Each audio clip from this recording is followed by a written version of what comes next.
most liked left talk yesterday The left related? is not going to vote.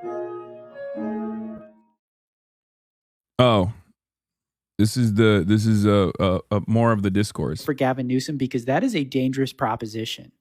There is a reason those right-wing freaks currently favor Gavin Newsom over J.D. Vance. And it's not just because they hate J.D. Vance and think he's a little piggy, although he is. It's because they're thinking long-term. Gavin Newsom, the difference between him and Trump right now, substantively on policy, really not that different, because Gavin Newsom is running on locking in the fascist agenda. He doesn't want to tax billionaires. He's not going to get rid of ICE. He doesn't want to talk about trans people. He doesn't talk about universal health care. He's not going to cut military funding. He's not going to change policy on Venezuela. He's just going to be a handsome version of Trump, a blue version of red. And those right-wing freaks know that he's not going to fix the fundamental problems that led to fascism. He's not going to solve inequality. He's not going to make life better for the average American. He certainly doesn't give a shit about black and brown people. And he ends up setting the table for something much worse to come after him. After he is just a neoliberal failure, they can bring in something that makes Trump look cute. So I don't know why you're surprised that Hasan would not support Gavin Newsom. Yeah, I mean, I literally said, I think what is often misunderstood about a lot of my comments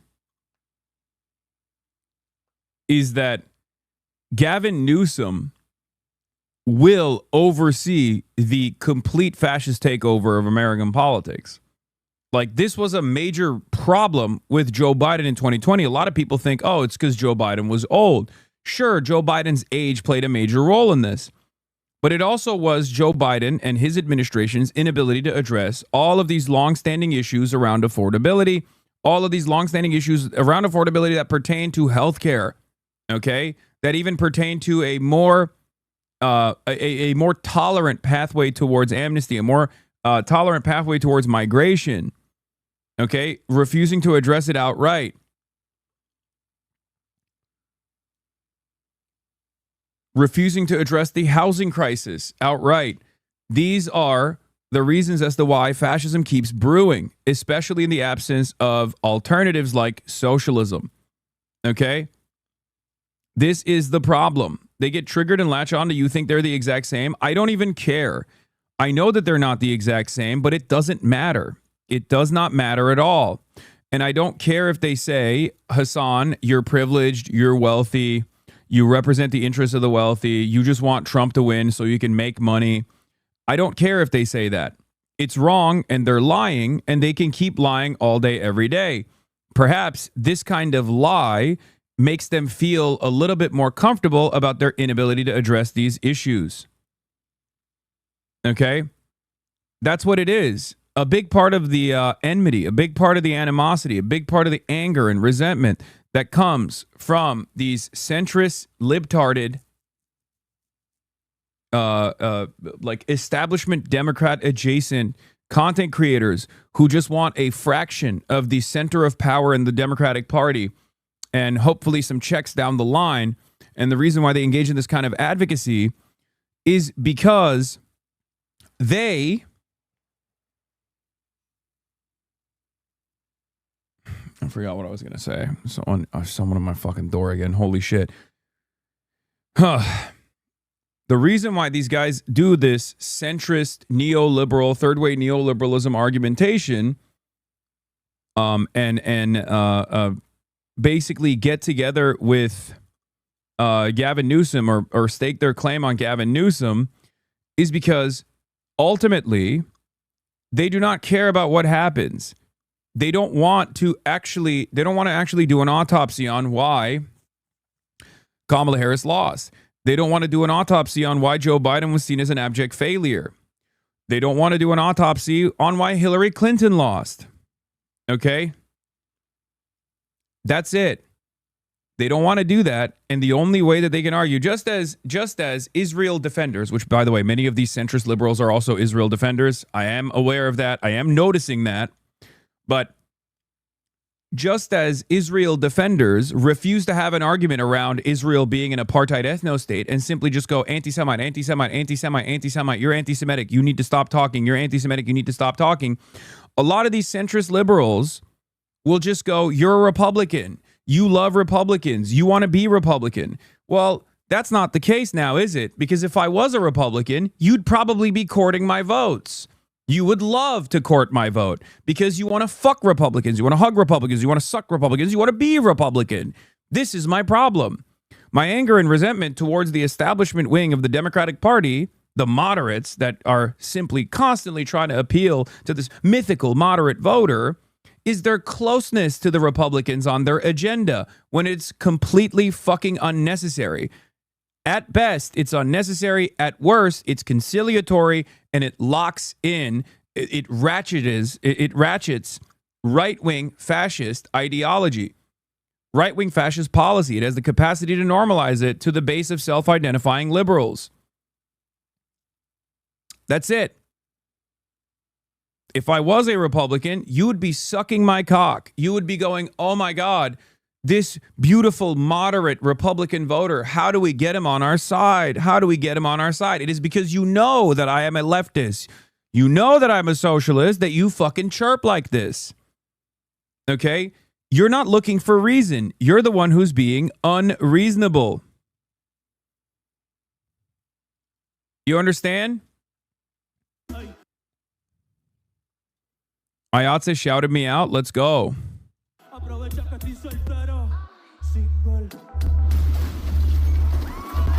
Bro, the production on this shit is fucking nutty, by the way. Think about how much time and effort goes in to making a live production like this work. I want to give a huge shout out to the Ayatse folks, the union folks that fucking poured their blood, sweat, and tears into making this production work in real time. Shouts out to the dudes who were in the trees. Like, every part of this is incredible work.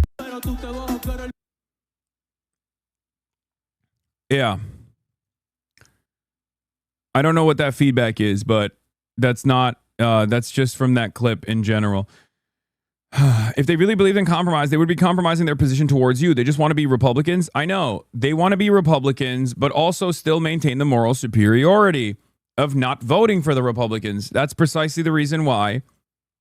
That's precisely the reason why they love when Republicans advance the same fascist agenda against the very same people that these guys talk about as a talking point whenever the harm reduction conversation comes around.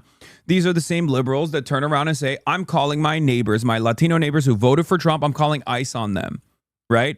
It's that mentality where it's like, I get to literally participate in this like fascist action, this fascist militancy without actually having the moral baggage and the association with said fascist militancy.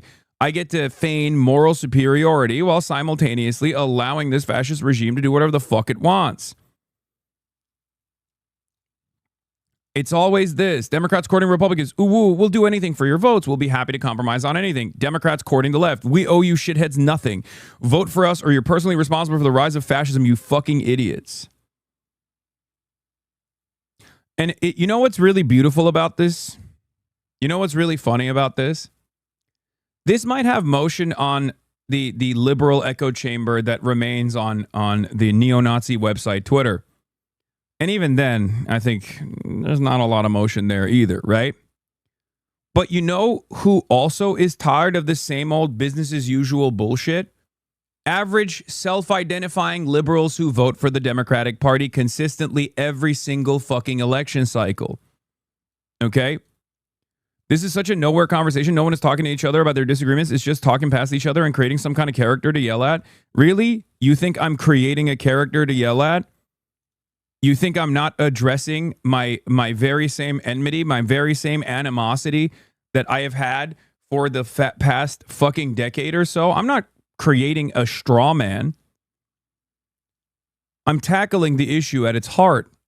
And I'm trying to also identify where this resentment from centrist liberals comes from.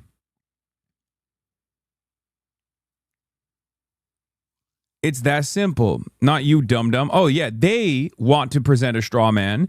They want to tackle a straw man because the actual argument itself is virtually impossible for them to address. That's why I likened it to the way that many Israel defenders argue. They can't argue on maintaining a humanitarian approach and wanting to build a liberal society in Israel because Israel is an apartheid ethno state doing a genocide. So what do? They say, you're an anti-Semite, you're a terrorist, you're an Islamist, you need to stop talking, you need to lose your job, you can no longer have gainful employment. That is the only argument that they have. Because if they were to have the argument on the boundaries of humanitarian principles, a shared understanding of how we must uplift all, marginalized communities, all of a sudden, having a, 14th century style siege approach to a captive population of indigenous people in 2026 in real time, conducting a Holocaust with modern weapons that is live broadcasted to every single person's phones, it comes across as insane. It's indefensible, and they recognize that it's indefensible. So they have to just go on the attack constantly. And the centrist liberals do the exact same thing. Oh, we want to slap a D next to Republican policies because there's this mythical moderate voter, right? There's this mythical moderate voter that we have to compromise with. There's this mythical moderate that is also saying we want to make sure that there's a strong Republican Party. No, bitch, that person doesn't actually exist. And for years and years, you have created this carefully concocted propaganda to make it seem as though people actually demand this, to make it seem as though people actually want this. And now people are actually aware that they don't want this at all. They've realized that failure after failure after failure, you've caused people to recognize, in spite of the unlimited amount of propaganda coming from centrist Democrats, from mainstream media, that no, actually they want something more. Okay? They want something more. It's totally understandable. People are coming to our side on this issue. The Democratic Party's base of support, the voters, are coming to our side on this issue. Okay? No voter in the United States of America that is going to vote for the Democratic Party is like, can we please continue unlimited funds to the American military so they can do whatever the fuck they want to do so that our pedophilic billionaire cabal can turn super profits year over year by extracting natural resources from the third world? Can we give Israel more money, please? Everyone that is speaking out against Israel needs to shut the fuck up and be censured and go to prison. Like, that's not a real position. And yet the Democrats make it seem like there's a mythical moderate voter out there that demands this. They're like, no, actually, don't fix the fucking potholes. I want to give more money to Israel. Like, shut the fuck up. Just like there's no mythical moderate voter that's like, no, actually, I do care about United Healthcare and its profit margins. No, it's fine. It's fine that I spend thousands and thousands of dollars on my fucking increasing premiums year over year. And then all of a sudden, when I, God forbid, get cancer or my grandparents get cancer, I have to spend hours on the fucking phone and then they still don't pay the entire medical bill. I love that system. I want to make sure that United Healthcare actually has even more super profits. I love that shit. Please.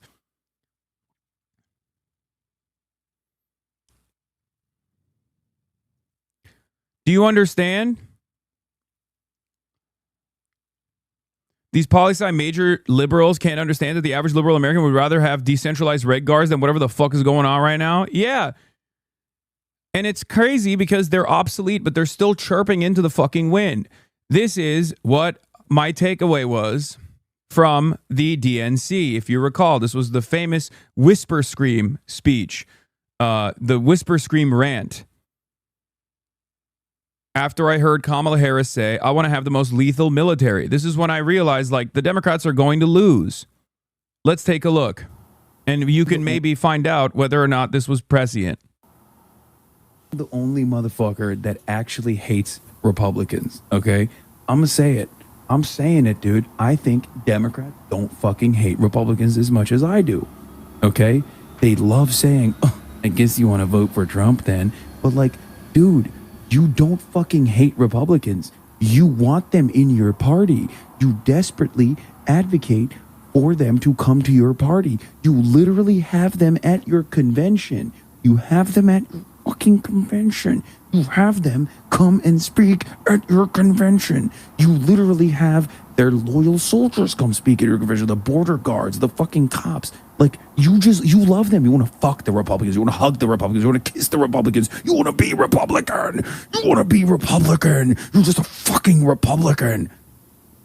I hate Republicans. You don't. You want to fuck them and you want to suck them. Okay? So stop with this bullshit. That's it. Once again, right but too early on this assessment, even though, I mean, I guess you can't even say right but too early because this is how the Democrats have operated over and over again, establishment Democrats in particular. Like there is, when people say, Hasan, you're presenting this false dichotomy, you're making it seem as though there's no difference between the Republicans and the Democrats. I am angry at the Democrats presenting themselves as that. Okay? And what's really funny, better yet, what's really funny about all this back and forth is that these people keep saying, Hasan, you're only popular because Trump is president. Hasan, your popularity stems from you constantly shitting on the Democrats. Okay. Doesn't that imply that the Democrats are unimaginably popular?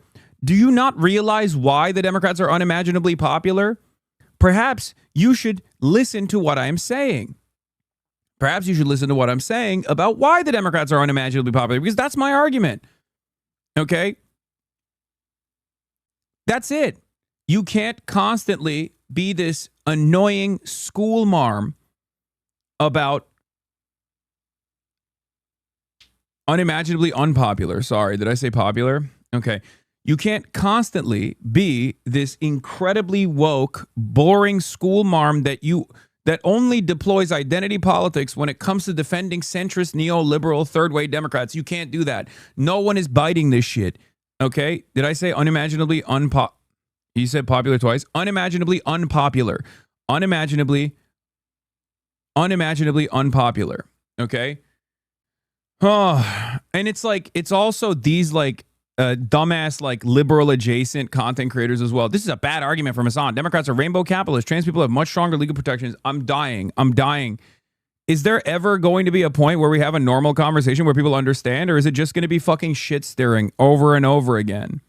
Okay? Because that's another thing that is like really fucking annoying too. That's another thing that's really fucking annoying about these people that will be like, well, Hasan said Democrats hate trans people and will kill them. No, I said if it was electorally viable, Democrats would sell trans people as they have over and over again. Okay? That's it. That's it. The idea that like Democrats actually care about marginalized communities is anything but like a talking point. And even then, they don't really use that talking point all that much unless they're talking to someone like myself, where they know I have a large trans community. They know I care about trans people. That's the only time where they ever deploy this argument. Okay? Democrats on the streets will run around and be like, no, trans people, cut it out. We don't fuck with them either. Come on, vote for us, Republicans, please. Vote for us, moderate voters, please.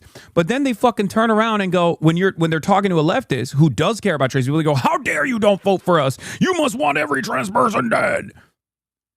You know what I mean? That's it. You don't give a fuck about trans people beyond like a talking point that you can use against the left, that you can deploy against the left. That's all you do. That's all you do. This is stupid. Andy Bashar is the governor of Kentucky and vetoed anti-trans laws during the election year when there was a negative incentive to do so. I know your ass watches enough of my streams to know I make that point regularly. Is the $10 Twitter revenue that important that you're acting like that's what I'm trying to communicate here? There are moderate forces in the party backed by third wayers that have absolutely demanded the right trans people off. I've watched like 10 to 15 hours of your stream total in my entire life, like a lot of it. I think using the catch-all Democrats is misconstruing the issue. I've spent plenty of time talking about my thoughts on third way and those people, blah, blah, blah, all this shit. Okay? I'm not saying all Democrats do this. I'm saying that the National Democratic Party is trying to move away from it. It's just like professional misunderstanders, bro. Not gonna lie, this discourse is boring. It's not news that libs don't like you. I know, but it's just like disappointing. That's what I'm saying. Leverage the fucking positions that you get inside of those rooms. Otherwise, you're not doing anything. Okay? This shouldn't be just for you to get a fucking bag. Yeah. Yeah, these guys are so mad that Jennifer Welch doesn't agree with them either. Jennifer Welch, for some reason, valid criticism. Why bother learning from our mistakes when we can just relive the 2016 election cycle all over again every year? I know. I'm endlessly frustrated by this stuff because I obviously have a reasonable critique here that many people agree with. It's not like I'm alone here. There has to be a reason to a certain degree that there are so many people in this community and the community keeps growing And the people that I see that have never even heard of me experience the same frustrations. Maybe they don't have the adequate outlet to vent those frustrations. Maybe they don't have the political education to understand exactly why they feel the way that they do. But there are so many people who feel this way. After all, as I've said over and over again, 60% disapproval for the Democrats right now when they are supposed to be the only game in town that is opposing the Trump regime means something. Okay? You can't let these Democrats get away with fucking failure after failure. I'm not one of these guys who's an ultra. I'm not one of these guys who says you can't work with any Democrats. Although I understand that the Democratic Party is a liberal capitalist party that is a part of the bourgeois democratic process that makes it seem like there is like major disagreements between the two major parties, even though there is very clearly established consensus politics here at play, which is a major problem, right? I still don't shy away from trying to elect good Democrats that are close to my worldview. I don't shy away from working with Democrats who are not even close to my worldview, right? I talk to elected representatives all the time, elected representatives that are antagonistic to my worldview even. I'll talk to anyone and everyone.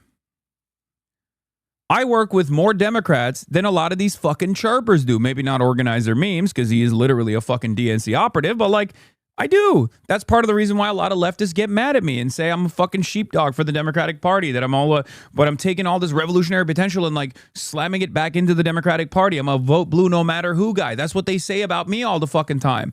Liberals think I'm a Marxist-Leninist third worldist who is like trying to build the revolutionary proletarian vanguard and says electoralism is fucking bullshit all the time.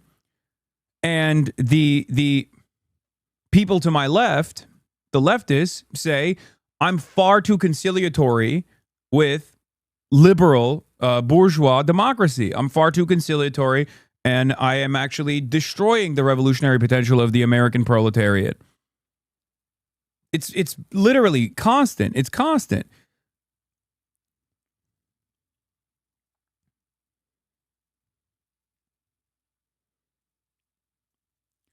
I also think why I think your instant I vote for a third party disingenuous answer to Jennifer Welch's question. It's not a disingenuous answer. Do you want me? Did I stutter? Should I say it again? Should I say it again? Harm reduction narratives do not fucking work. Harm reduction narratives do not work on even someone like me, a fucking lifelong Democratic Party voter. That's something to consider when you're making this calculation. Okay? That's all I'm saying. No, it's not a disingenuous answer at all. No more of this harm reduction narrative, especially not 2 years out from the fucking election. It's the correct answer.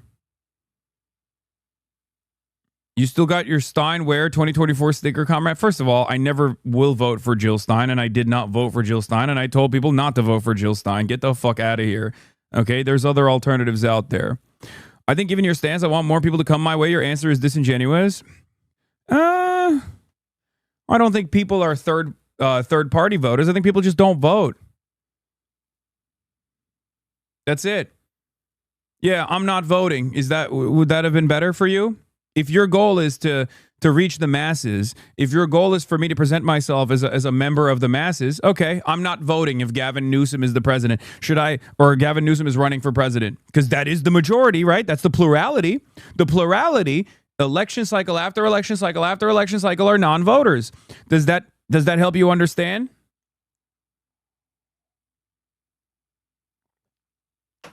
Perhaps I should have reworded it differently by saying, yeah, I'm a non-voter at that point. Because I did bring that up. Organizer Memes is implying you supported the Green Party. Yes, they have to lie. They have to lie, no matter who it is. Even if they're like a DSA comrade who's working with the DNC, they have to lie. Okay? You here already know that. They have to try and negatively polarize people against my position because they think my position is a threat. And they're right. My position is a threat. I am a threat to establishment Democrats. They need to understand that. I think a lot of those liberal, centrist adjacent content creators who want to get a chorus bag or who want to basically become like campaign, play a role in the campaign structure for like DNC establishment Democrats know that, and that's precisely the reason why they're latching on to this statement early on and attacking early on. That's it.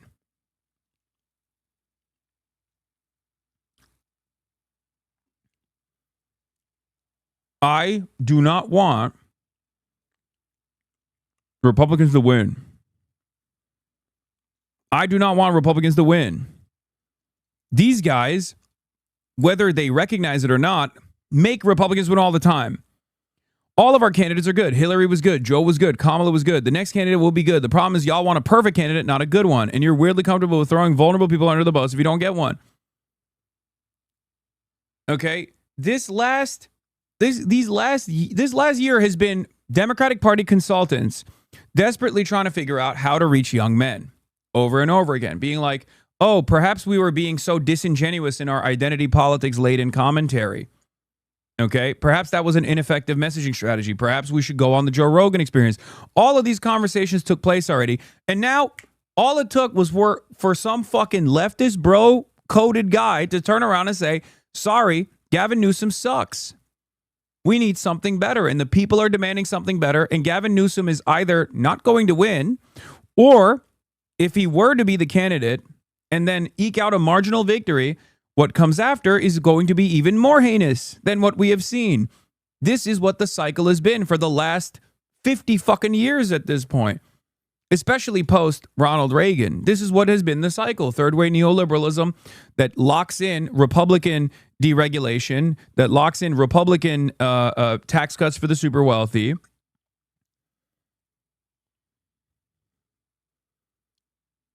And it doesn't make sense. The argument here doesn't make sense for a couple different reasons. One, am I irrelevant and should not be listened to, or am I the fucking kingmaker? Did I single-handedly cause Kamala Harris to lose the election, or am I someone that should be avoided? Okay, because you're saying both right now. And if I'm farming off of the unpopularity of the Democratic Party, doesn't that say more about the unpopularity of the Democratic Party? Shouldn't you try to understand where and why and how the Democratic Party is unpopular rather than yell at a fucking random guy on Twitch?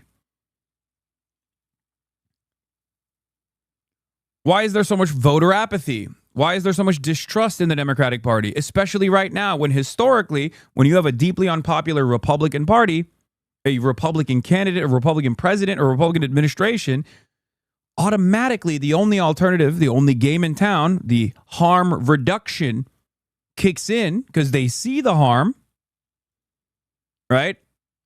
And the harm reduction kicks in and they go, oh, of course I like the Democrats now in comparison. Why has that not happened this time? This is why one of my predictions was like, if the Democrats don't change their strategy, the midterms won't be as favorable to them as they believe it will be. I think it can. There's a real opportunity there because there's so much discontent. But they have to at least lean into it. That's exactly why I don't get why you're jumping in so hardcore on this. I think you do have the motion, which is with the chronically online only. Normies was 4 minutes of news a day. They aren't going to listen to the rest of what you're saying third parties actual poison the median voter. What are you talking about? Okay, stop trying to argue with like the optics of exactly how I responded to this. Okay, I should have said I'm a non-voter. I don't care about voting, because that is literally the median voter's position. They don't vote. Okay, the average American does not fucking vote. Jesus Christ. This guy's like, no, if I was in your shoes in that moment, I would have answered much better, dude. And everyone would be sucking my dick right now, left to right. Everyone would be like, wow, this is a brilliant analysis. You do realize that most of these people that are criticizing right now are not actually criticizing my position, my well thought out position that I've advocated for years and years and years. They're simply developing a straw man and attacking that straw man in an effort to try and forcibly excise someone like myself and this community away from the Democrats. They want the Democrats to go to them. They want the Democrats to go to them so that 50 people can watch what they have to say. They don't want the Democrats to go to people like myself. They don't want the Democrats to listen to people like myself. That's all this is. Many of you are either going Many of you are either going through their second cycle of failure and hatred and anger and wondering, like, yeah, I've been there. Like, I'm a lifelong Democrat, okay? I've been a Democrat my whole life. All right? I've been a Democrat my whole fucking life. I've went through more election cycles than you. That's just it. That's the big difference here. But there will come a point in time when your third eye will open as well, where you go, kind of feels like the controlled opposition attitude that the Democrats represent is part of the reason why there's a lot of enmity towards them. Okay? This doesn't mean that, like, the Democrats are not, the Democrats are unsalvageable, or they cannot have good candidates that we can use, right?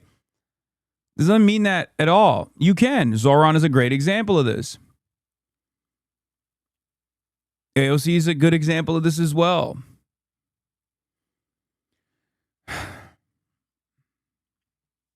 See, look at these fucking morons, dude. Look at this fucking idiot, dude. You hold a lot of power and followers. You should be encouraging voting.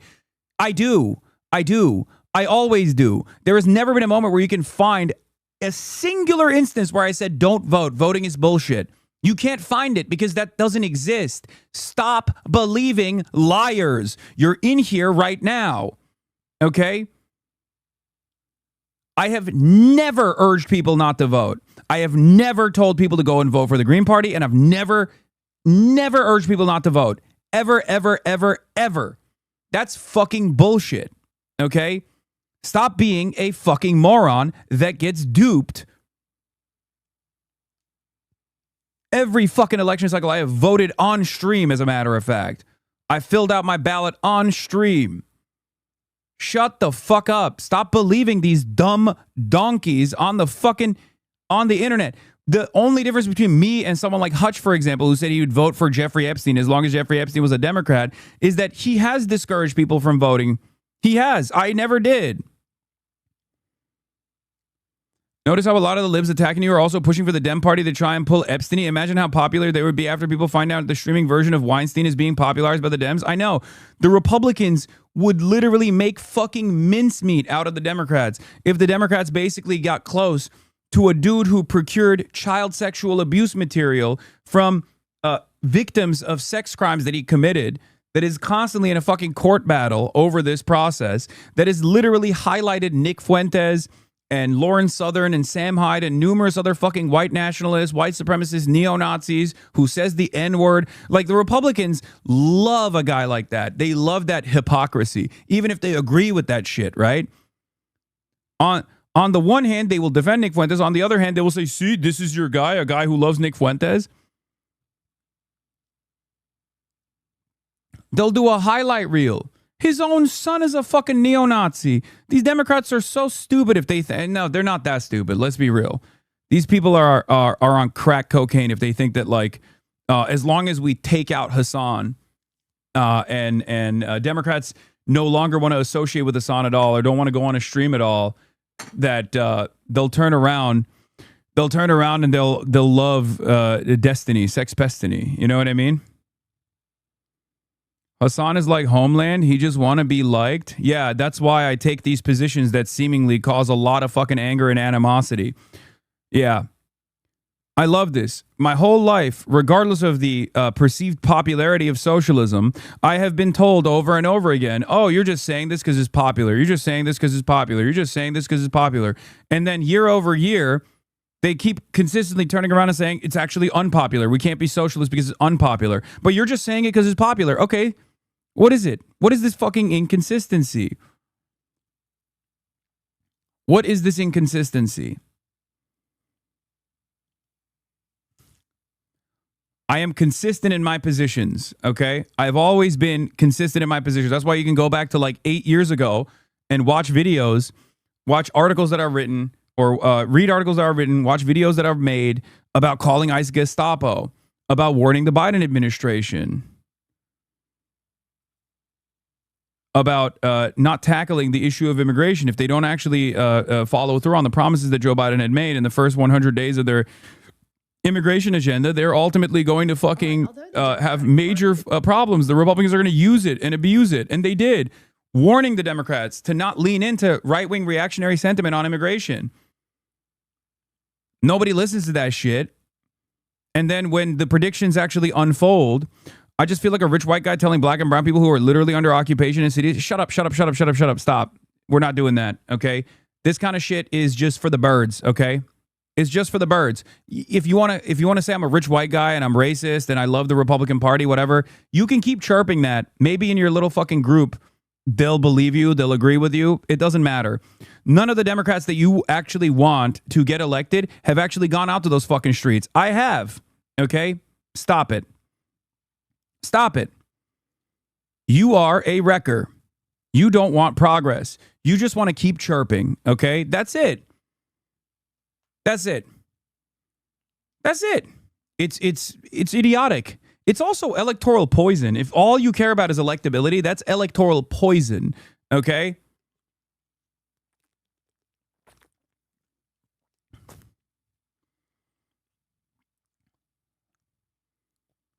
Democrats, when we were talking about the genocide in Gaza, we're like, la, can't hear you, shut the fuck up, bitch. All of a sudden, they care about marginalized people. Get the fuck out of here. No one believes this shit.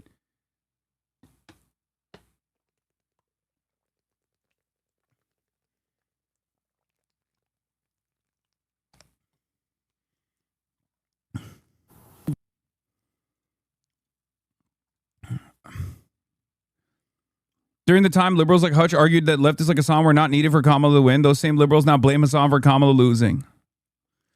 Oh, wow, he had a 50-50 chance of getting that right. How amazing. Yeah, if only the Democrats didn't blow that 50-50 chance. I'm not saying the odds are fucking incredibly difficult to comprehend. I'm saying that it was a 50-50 chance and the Democrats blew it. All right?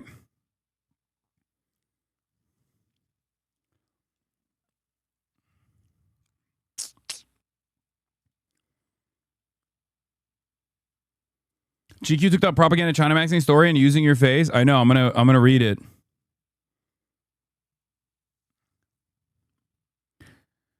Anyway, let's watch Jennifer Welch's takeaway from that conversation, or at least like the major controversy that came out after the fact. Is winning right now. They're winning because MAGA is so horrible. They're polling historically low.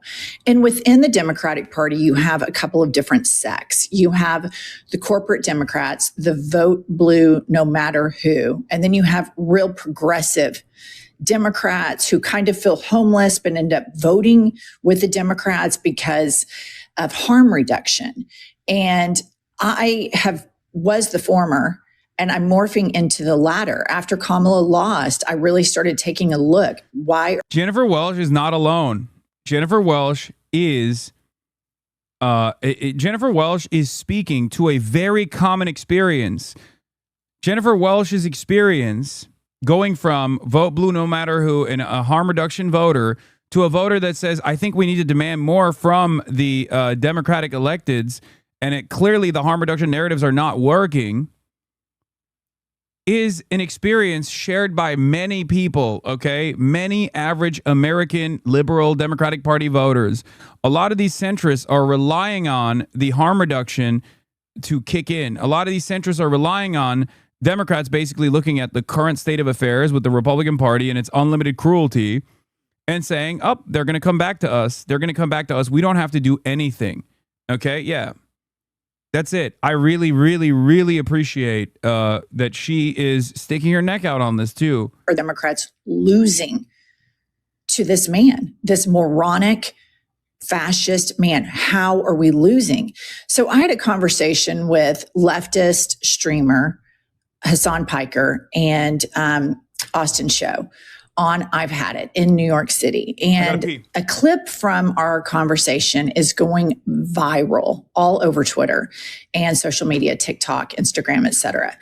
And this conversation to me is it appears that people online are trying to shut this conversation down. And when somebody's trying to do that, then I think, oh, this is the conversation we absolutely need to have. And so I'm going to play a little bit of it right now. Please do not back out of this video, because to me, this is the most important conversation to be had within the political spaces right now for anybody that wants to fight fascism. Play the clip. disappointed in Who Gavin do you vote Newsom. for, J.D. Vance or Gavin Newsom? Well, I'd have to vote for Gavin Newsom, Me of too. course, 100%. I wouldn't blink. There's no What doubt. about you, Hasan? I'd probably vote third party. You would? Oh yeah. I mean, at that point, it doesn't even matter. Like, because my policy on this is the same as like my refusal to endorse Kamala Harris. The reason why I did not endorse Kamala Harris was because she did things that were not only unproductive but also unconscionable. And I still stand on that. I still talk about it all the time because people constantly bring it up. They're like, you didn't sufficiently like promote Kamala Harris. You're the reason why she lost. And I'm like, I am incapable. There is no singular force in this country that is capable of making or breaking an election. And if that was real, then it is the most idiotic thing not to listen to my demands. But everybody knows that that's not real, right? Mm-hmm. If I had this singular force to be able to make Kamala Harris the president, then Kamala Harris should be coming to me every day and being like, let me do a collab with you, please. Totally. Right? That's not the case, of course. And they know it. That's why they didn't do it. But the campaigns are always responsible for whether or not they are able to win the crowds. Okay, pause that right there, Kylie, and leave it up. So what he's saying here, I think, is really true. Number one, when it comes to Gavin Newsom, for somebody like Hasan, who has felt very homeless in the American two-party system, you have Gavin. I gave him a hypothetical question: Gavin Newsom or J.D. Vance. Gavin Newsom, instead of going on Hasan's chat moves so slow, it's because they're all locked in listening to Mother. He has had Charlie Kirk on, and he has had Ben Shapiro on. Gavin Newsom has. In each case, he ceded progressive causes. He ceded trans rights, and he ceded ICE to Ben Shapiro very easily. He's fumbled on Israel big time, and he's a huge corporate donor. Receives a lot of PAC money, and he has said that he will not tax billionaires. All of these things are very unpopular with Democrats at large, specifically with this group of people that feel homeless in the America two-party system.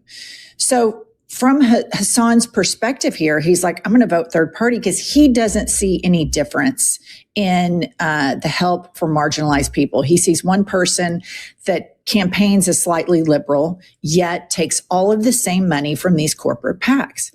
And so online, the liberals have completely wet the bed, and they're going after Hasan 2.5 years out from a general election, and are trying to pigeonhole him in that he's a terrible American and, you know, all of this could be his fault, which is insane. If we look at historically what's been happening in American politics, Bernie started beating this drum. And his message, in my opinion, and I didn't vote for Bernie, and I have recently said I regret that vote because I have been doing a lot of internal thinking and studying as to what are my politics, because my politics have typically been my whole adult life. I'm liberal and I vote with Democrats. Well, the Democrats keep losing. I do want to mention something, though. It's not a good sign that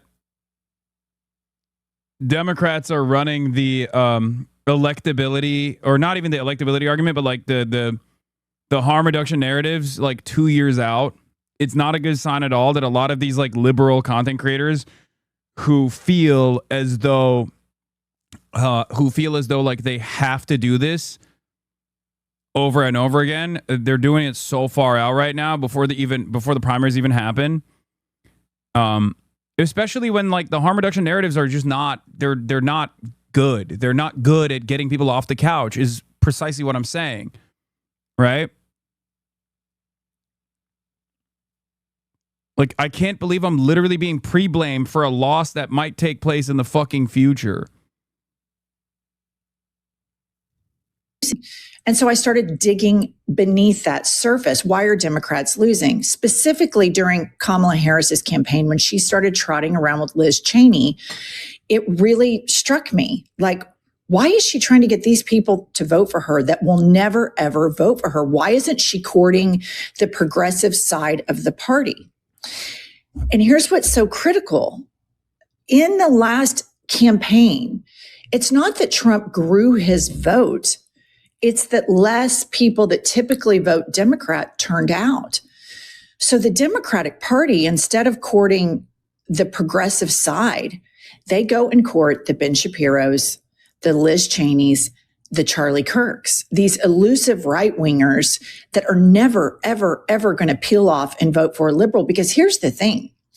In middle America, everybody believes Kamala to be super progressive. The Hasans of the world are like, no, she's a corporate Dem. Gavin Newsom is a corporate den. But in the psyche of the American public, they're like, oh, they're so liberal. So moving to the center is a fool's errand and is perceived as disingenuous. So Kylie, it's not only perceived as disingenuous, it almost looks like you're caught with your pants down, right? But also, it's not for like a real base. If Kamala Harris said, I'm in it for Medicare for all, baby, affordability is a major crisis that Americans are facing, and a big part of that is the affordability of healthcare, and therefore I'm going to solve this fucking problem. If she ran on that, people would at least have something to hold on to. That's the main success of Zohran Mamdani. Okay? That is the main success of Zohran Mamdani. He had 5 policies that directly tackle some of the key issues that New Yorkers were facing that were within the confines of permissibility. It was totally doable, and he's doing them right now. It's that simple. That's the reason why he won, in spite of the establishment Democrats going after him, even though he won the primary. Right? In spite of the entire Republican machine coming after him, in spite of the Israel lobby coming after him. Why are liberals freaking out about Hasan not committed to vote for Gavin Newsom? Isn't the point of a centrist campaign to win over Republican voters? If you're confident in the moderation strategy, Hasan's comments shouldn't concern you. If they do, ask yourself why. Yes. Exactly. And if you think I'm a Republican, right? If I'm MAGA, then you should court my MAGA vote, okay? You love courting MAGA voters. Not Republicans, but moderates and people just highlighting that leftists aren't worth the energy. They say they would vote for Kamala with an arms embargo. We no longer believe them. Okay. If leftists aren't worth the energy, why are you freaking out about it? If we're not worth the energy, why are you spending all your time chirping? Perhaps it's because you recognize that there is a change, there's a shift happening in the base of support, and you're losing your fucking grip. You're losing your grip at the core of the party. You at least recognize that the establishment Democrats that are losing their grip of power at the core of the party, they're losing the base, are no longer going to be able to give you money. It's super simple. All you can do in this situation is recognize what the demands are of the public and then communicate those demands to the establishment representatives that you're courting the campaign contributions of. You want those campaign contributions to come down into your pockets. You want to get paid by them. That's why you're playing the role of this like servant of the DNC for free right now. Just tell them the truth. It's a mutually beneficial relationship regardless. It's win-win. If you say the truth, you'll become more popular. Okay? If you're running around thinking like, why won't people understand that the establishment Dems are fucking awesome? Okay? Why is Hasan so popular? If you're running around thinking that, because I know some of you are, right? The haters that are in here right now. This is the reason, because I have uncompromising positions. I have a mechanism for change. I believe in it. I believe in the affirmative vision for American society. I will work with people in the Democratic Party to get that vision across. I'm not going to be inauthentic. I'm not going to fucking lie to my audience. I'm not going to say Joe Biden isn't a dog shit old ass cadaver that is going to lead the country into a horrible state. Right? I'm not gonna shelter my audience from that truth. You can get mad if you want, but I'm principled, and I'm always going to be honest. I'm principled, I'm stubborn, and I'm always going to be honest about my perspective. You might not agree with that perspective. If you don't want to fucking agree with that perspective, that's fine. We can have a conversation about why I might be right and you might be wrong.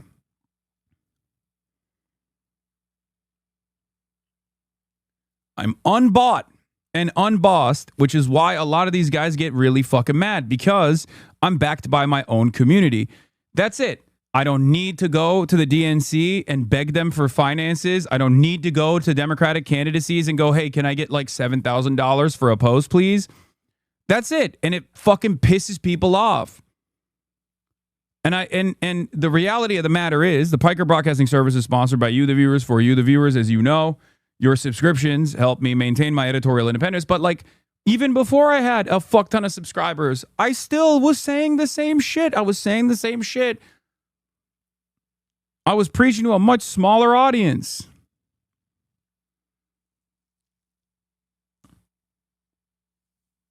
It was my principled stance that allowed me to reach this level of success.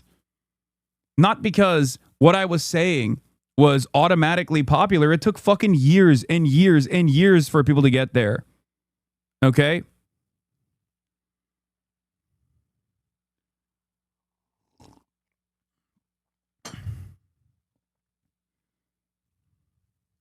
Pop up, or let's finish this clip and then I'll pop up some of the reactions. Combat against the couch, not necessarily even against the Republican Party, but usually you're fighting against the couch, people who just don't go out and vote. And for me, the way I see it is if the Democratic establishment makes this decision one more time, just as they did with Hillary Clinton, just as they did with Kamala Harris, and in some ways, just as they did with Joe Biden as well, which led to Trump too, then they just don't care. And there's not much I can do. Let me tell you something. I agree with everything you say, but as a person who lived in a red state for 50 years, I would crawl through 10 feet of concrete to vote for Gavin Newsom, even though I think he's duplicitous, a hypocrite, a thirst trap, hungry for power, all of the things that you say, and harms the Democratic Party and sets the psychological soil to be more prey to fascism. All of that I agree with. But there are so many young, queer, black, brown, marginalized people in red states. And even though this corporate Democrat is... You see it in a long term. You are still young and hopeful. Some of us have seen a lifetime of third-party candidates lose over and over again. We're worn out and afraid. What are you talking about? I'm not even a fucking third-party advocate, okay? At least for the time being. There is no third-party viability. Like, this is... If you listen to my commentary all the time, I speak on it all the fucking time. This is part of the reason why I work within the confines of the Democratic Party, because it's unfortunately the only viable outlet that we have right now that is closest to our agenda. Okay? Like, the third-party viability conversation is basically the same conversation that liberals are having with someone like myself. Okay? Which is, you're the reason why Kamala lost, and you're the reason why the third party is not viable. I don't think you guys understand. There's a reason why Zohran Mamdani ran as the Democratic mayor of New York, as a Democratic socialist. Okay? If he ran as a third-party candidate in New York City, he would not have won that fucking primary, regardless of how good his policies are. Unfortunately, that's how his politics works. Okay? That's how politics work in general. Can y'all please internalize that Hasan said he'd vote third party because of the situation? If it was Gavin versus JD Vance, would already be so cooked to be pointless. He doesn't actually think third party is viable. Get this through your skulls, please. Exactly. Are you seriously ignoring the what witch hunt your community is doing against me? Who are you?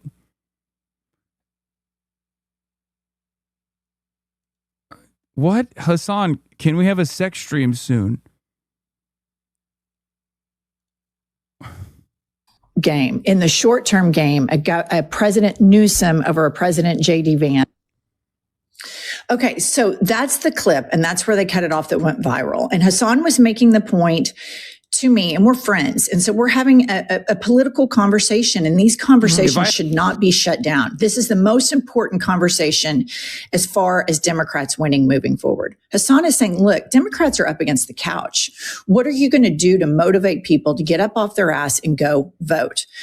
Going and playing patty cake with Ben Shapiro is not going to do it. Playing patty cake with Liz Cheney is not going to do it. Taking AIPAC money is not going to do it. It's going to make people like Hasan and many, many others that feel homeless in the United States political two-party political system stay on the couch. And so I think that's a really valid point. Now, I have this red state trauma of living in a red state for 50 years and seeing how damaging. A complimentary point to the position that Jennifer Welch is making here, but it's not just people who feel homeless in the base of the Democratic Party. It's a lot of moderates too.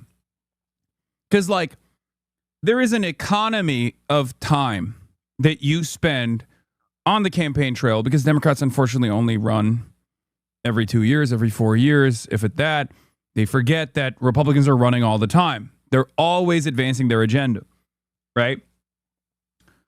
And the reality of the matter is, there is no real argument for we are pro-Israel Democrats. Like, that's not real. The swing district voters, the median voters, are not sitting around and going, oh, I really want to vote for the Democratic Party because they're pro-Israel. I really want to vote for the Democratic Party because they are continuing the genocide of Palestinians with my tax dollars. Like, that is my, like, I was going to vote for the Republicans, but now I'm voting for the Democrats for that. There is no swing district voter, for example, that's going around and saying, I actually want to make sure that, you know, Cigna, Aetna, United Healthcare CEOs deliver super profits for the shareholders. Okay? I don't want to take that away from them. Like, they're not making decisions on this.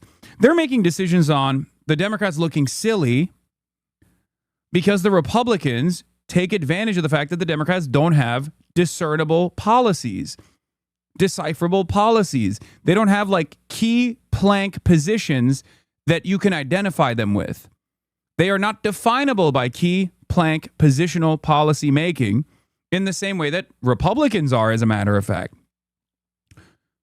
This was a major difference between Bernie Sanders, for example, and someone like Kamala Harris.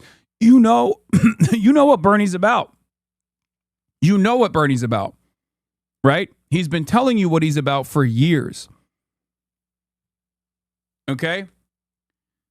You don't know what Kamala Harris is about. So when you don't know what she's about, then Republicans can present her as like a silly person who wants to give, whose only decipherable policy position is like giving bottom surgeries to transgender Guatemalans in a detention facility.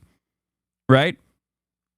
And then Democrats look at that and go, oh, we got cleaned out on this trans shit. We got to cut the trans people out of this conversation. It's like, no, if you want to defend trans people, and you should be uncompromising in your defense for trans people and for all marginalized communities, then you present a comprehensive, universal policy agenda that people can get on board with, so that the discourse is around those things, the good things that you're going to give them.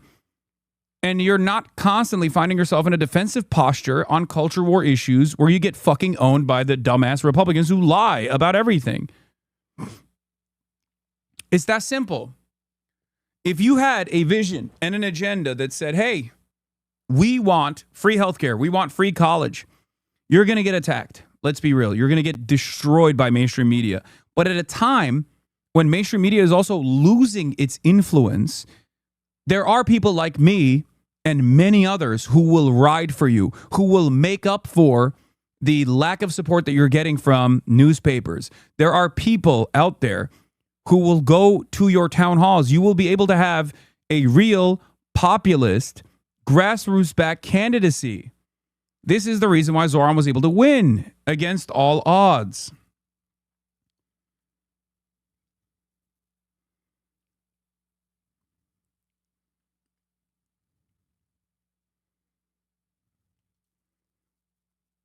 There is no mathematical equation where this works, by the way. Kamala was able to change 3% of voters' minds, but she lost 11% who voted for Biden. This math did not work, and people like myself could see it from a mile away. This idea that you're like posturing to the moderates, posturing to the right-wingers, you're gonna pull right-wing voters away from the Trump campaign, and they're gonna come back to you. It was bullshit. Republican policies are. And so I will vote for these short-term solutions to mitigate so that a woman who has been raped can receive health care can get an abortion, because in Oklahoma right now, she can't. And I'm interested in having this conversation with Hasan, because what we voted for with Biden is we voted for a sober driver. We had a drunk driver with Trump, and we needed a sober driver. And Joe Biden was our sober driver. And Joe Biden did some good things. There was a lot of policies that he did that were good, but a lot of things he did continued and incubated fascism. And it's a really important conversation we have to have. The Democratic Party taking corporate money, giving blank checks to Israel, compromises them. And then to the voters at large, they go, well, there's really no difference in the two. And then you end up voting, your preconceived default settings of politics. And so here's what happens. That's where they cut off the video. And stay with me here. Here's all the liberals just bashing Hasan. This guy, Tim, this is incredible when you think about it. If leftists like Hasan had their way, Republicans would be in charge from 2016 to 2032 at least. How is he even considered any? It's so funny because there's only been a brief moment in between where the Democrats actually won back power, for the record. Even in his hypothetical, it's okay, really? If it wasn't Joe Biden, it was Bernie Sanders in 2020, it would be bad? They're all centrist opportunists, okay? Left. And what I would say to Tim here is what Hasan is saying is we need to build a party that has an FDR style impact that really, really impacts the lives of people instead of this slow moving incremental change that the current Democratic Party always proposes and leaves so many people out in the pasture and incubates them to go vote for the change candidate. And in both 2016 and 2024, that change candidate was Donald Trump. When Kamala Harris put herself with Liz Cheney, they reeked of the two-party system establishment. And again, Donald Trump seemed like the disruptor. Go to the next one. This is the one that really popped up. Usurp the chef says, when asked if he'd vote for Gavin Newsom or J.D. Vance for president, Hasan said he'd vote third party. This proves Hasan doesn't care about any of the marginalized groups he pretends to support. All he cares about is taking money from them so he can buy more outfits for stream. Okay, usurp the chef. This is intellectually dishonest completely from top to bottom. Gavin Newsom has proven that he doesn't care about trans people. Gavin Newsom has proven people will say oh, Gavin Newsom advanced so many bills that are LGBT friendly. Of course he did. No one is saying that blue states are not safe havens for trans people. Okay. The point is, after all of that, why is he positioning himself as more moderate on trans issues? Because he wants to run for president. That signals that he's going to pivot. Okay. And if all you care about is the protection of trans people, which I don't think anyone is actually like that, for the record. No one is a single issue voter on trans people. And yes, this includes trans people as well. Guess why? Because trans people still need to pay for fucking healthcare. Trans people are not magical, mystical beings that live in this separate plane of existence where they don't give a shit about healthcare. They don't give a shit about making rent. They don't give a shit about having a good job, right? Everybody cares about the universal policies that we're talking about. But the issue here comes from the fact that these guys will be like, oh, well, you don't care about marginalized people. You don't care about trans people. Bitch, you don't care about trans people. You want Gavin Newsom, who is openly communicating that he's going to pivot away from this trans shit. You think that's your candidate, right? It's so stupid.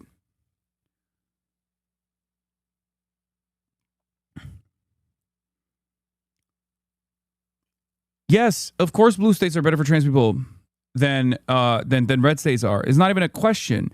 Gavin Newsom himself has also unironically advocated against the trans bills as well internally within the party structure. A lot of those bills get passed. Tim Walz took a lot of credit for the Democrat Farmer Labor Party's wins with the one-person majority that they had in the state Congress, right? And what's interesting about that is that apparently, and I have some inside baseball on this.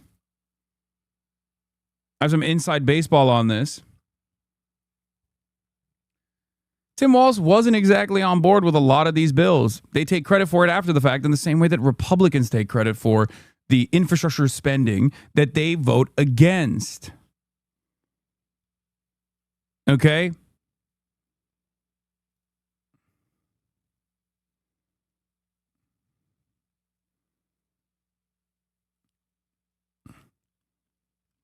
These guys will stand in opposition to progressive legislation and then take credit for it after the fact. Kathy Hochul did this as well. It's just very frustrating. But this is not just about trans people anyway. Like, my argument is not just about trans people regardless. Okay? It's not. My argument for trans defense revolves around a good offense on universal policies so that the trans conversation is not even a major point of contention, so that the opposition looks silly and ridiculous. Because at the end of the day, transphobes need healthcare too. At the end of the day, transphobes also want to fucking make rent, right? You want to give them an argument to vote for you in spite of their transphobia. Same with racists. Same with homophobes. So when one side is saying, hey, listen, you're transphobic, fine, sucks to suck, trans people exist, nothing you can do about it, but do you want universal health care? Because we'll give it to you regardless of your fucking idiotic worldview. Versus the other side going, no, we're going to kill trans people, we're going to kill trans people. You have a much higher likelihood of winning those guys over to vote for you than constantly being even on a defensive posture about trans people, being like, no, trans people are beautiful, they're wonderful, we care about our trans allies. We care about trans people, even though the Democrats aren't even doing that. I saw someone talk about the FDR stuff, right? Where they were like, FDR got the New Deal across because he caved to the fucking white supremacists. And it got me thinking. I was like, yeah, you know, there is truth to this. Like, politics is the art of what's possible, right? Except Democrats don't have the material improvements in their agenda, and they're just caving to the racists. Like people don't understand that the conversation around FDR is oftentimes turned on its head, right?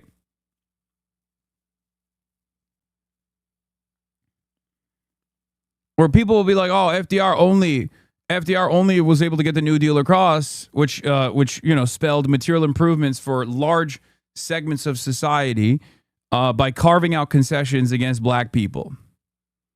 Okay, by carving out concessions against black people, like basically implemented what the practice known as, like, historic practice known as redlining, all this stuff, right? Except Democrats are doing that, right? They're conceding on the racism stuff without even advocating for material improvements at all. It's a demonstrable fucking failure. I'm saying you don't need to do any of that. The ahistorical interpretation of FDR pissed me off. They built beautiful public housing in black neighborhoods like the Harlem houses, which still exist today. I know. I'm just saying that even in the false interpretation, it still doesn't help their analysis. Right?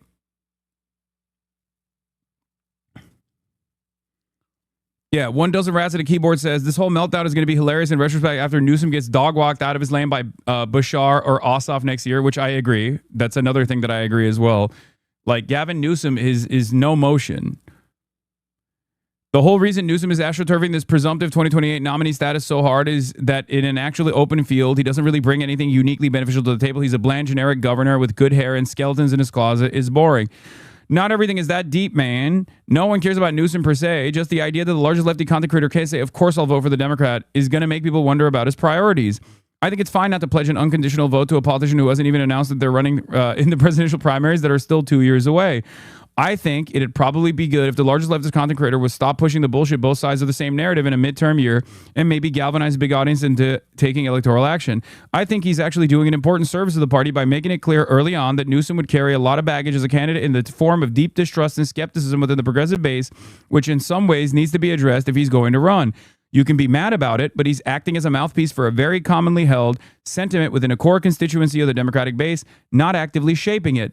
Whether Newsom wants to mollify those concerns or plan around them is up to him, but you can't just ignore it. Yeah, I agree, man. Why would he try to help his audience make grounded, responsible decisions when instead he could further inflame the delusions by saying stuff like every Democrat would shoot all trans folks in the head if it meant getting one more vote, Lamau? You're not engaging with anything I'm talking about, so I'm just going to opt out now. Exactly. They never have this. They never want to have an argument. They never want to have an honest conversation. They just want to fucking move the needle in a million different directions and be like, Hasan bad, Hasan bad, Hasan bad. This is not going to address the real issues that you have in terms of advancing a successful campaign. Okay? You can think I am singularly responsible for hypnotizing the fucking masses away from voting for the Democratic Party like a fucking moron, or you can recognize that I'm simply a vehicle for that enmity. Okay? I am simply a mouthpiece for that anger and that very real resentment that people experience. And it's not just the progressive base either. It's not just the progressive base either.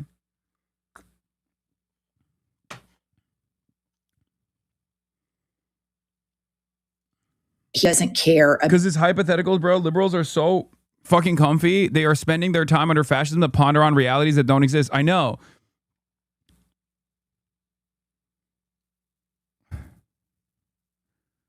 We still obviously don't like Trump. A lot of Americans don't like Trump.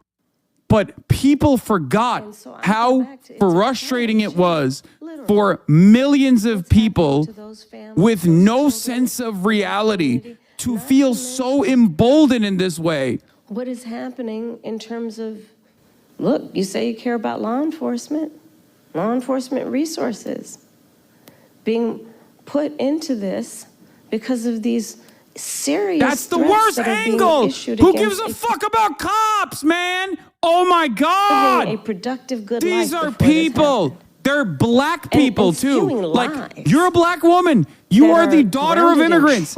They are trying to incite a race riot against black immigrants. The other day, please, who gives a fuck about the police resources? This is not new. This is not new in terms of these tropes.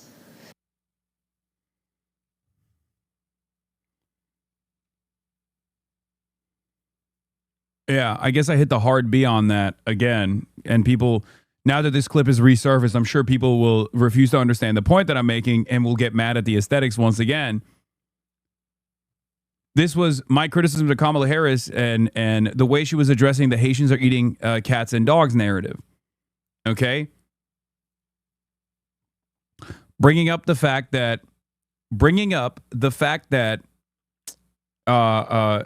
like back when Republicans were in charge, it was unimaginably frustrating for every single American to constantly hear the dumbest morons chirping over and over and over again.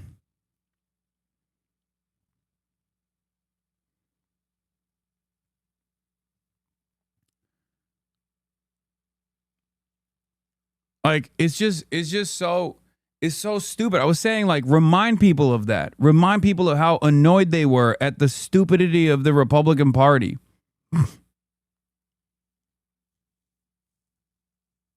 The Haitians are eating the dogs. Aren't you eating babies, bro? Lamau? Yes. Piker law? Yes, I'm eating babies, dude. About the illegal nature of what ICE is doing when he platformed Ben Shapiro. And so to put the burden of this on Hasan, who's saying, I'm not going to settle for a fascist collaborator who always is reaching to platform fascists. And that also struck me as insane. On this stream, you cover politics, go to protests, talk to politicians, etc., while these lib streamers have debates about a hypothetical election between Hasan Piker and Ben Shapiro, or what if Epstein was a Democrat, or ethical incest and ethical CP. Right? That's what they fucking talk about endlessly. And it's very frustrating. And then they go, Hasan doesn't care about any of this shit because he's rich. And then dumb fucks eat it up. I mean, I responded to one of those dumb fucks. Hold on. Where is it? I do want to point this out. Yeah, there's this like terminally online take that people love advancing over and over again, which was, Hasan Piker is a very rich man from a very rich family. He lives in a mansion and drives expensive cars and makes millions of dollars a year for Jeff Bezos. So obviously all leftists need to listen to him when he says not to vote for the Democrats. I said, yes, between me and Gavin Newsom, I'm the one who's compromised by the super wealthy and their interests. Like, what are you saying? This is unironically the strike breaker narratives that you hear from reactionaries where they go, oh, these workers have far too much and they're jealous. They are lazy. They want more. Whenever there's like a work stoppage that takes place, there's this weird reactionary tendency among the masses to go, why the fuck are they stopping work? Are they lazy? Not realizing that you're just fucking defending the wealthy bosses in that situation by shitting on the people that have the same class interest as you. Motherfucker, Gavin Newsom is infinitely wealthier than me. What are you talking about? And not only is he infinitely wealthier than me, he's also representing the interests of the fucking billionaires when he stands in opposition to a billionaire wealth tax. What is this conversation?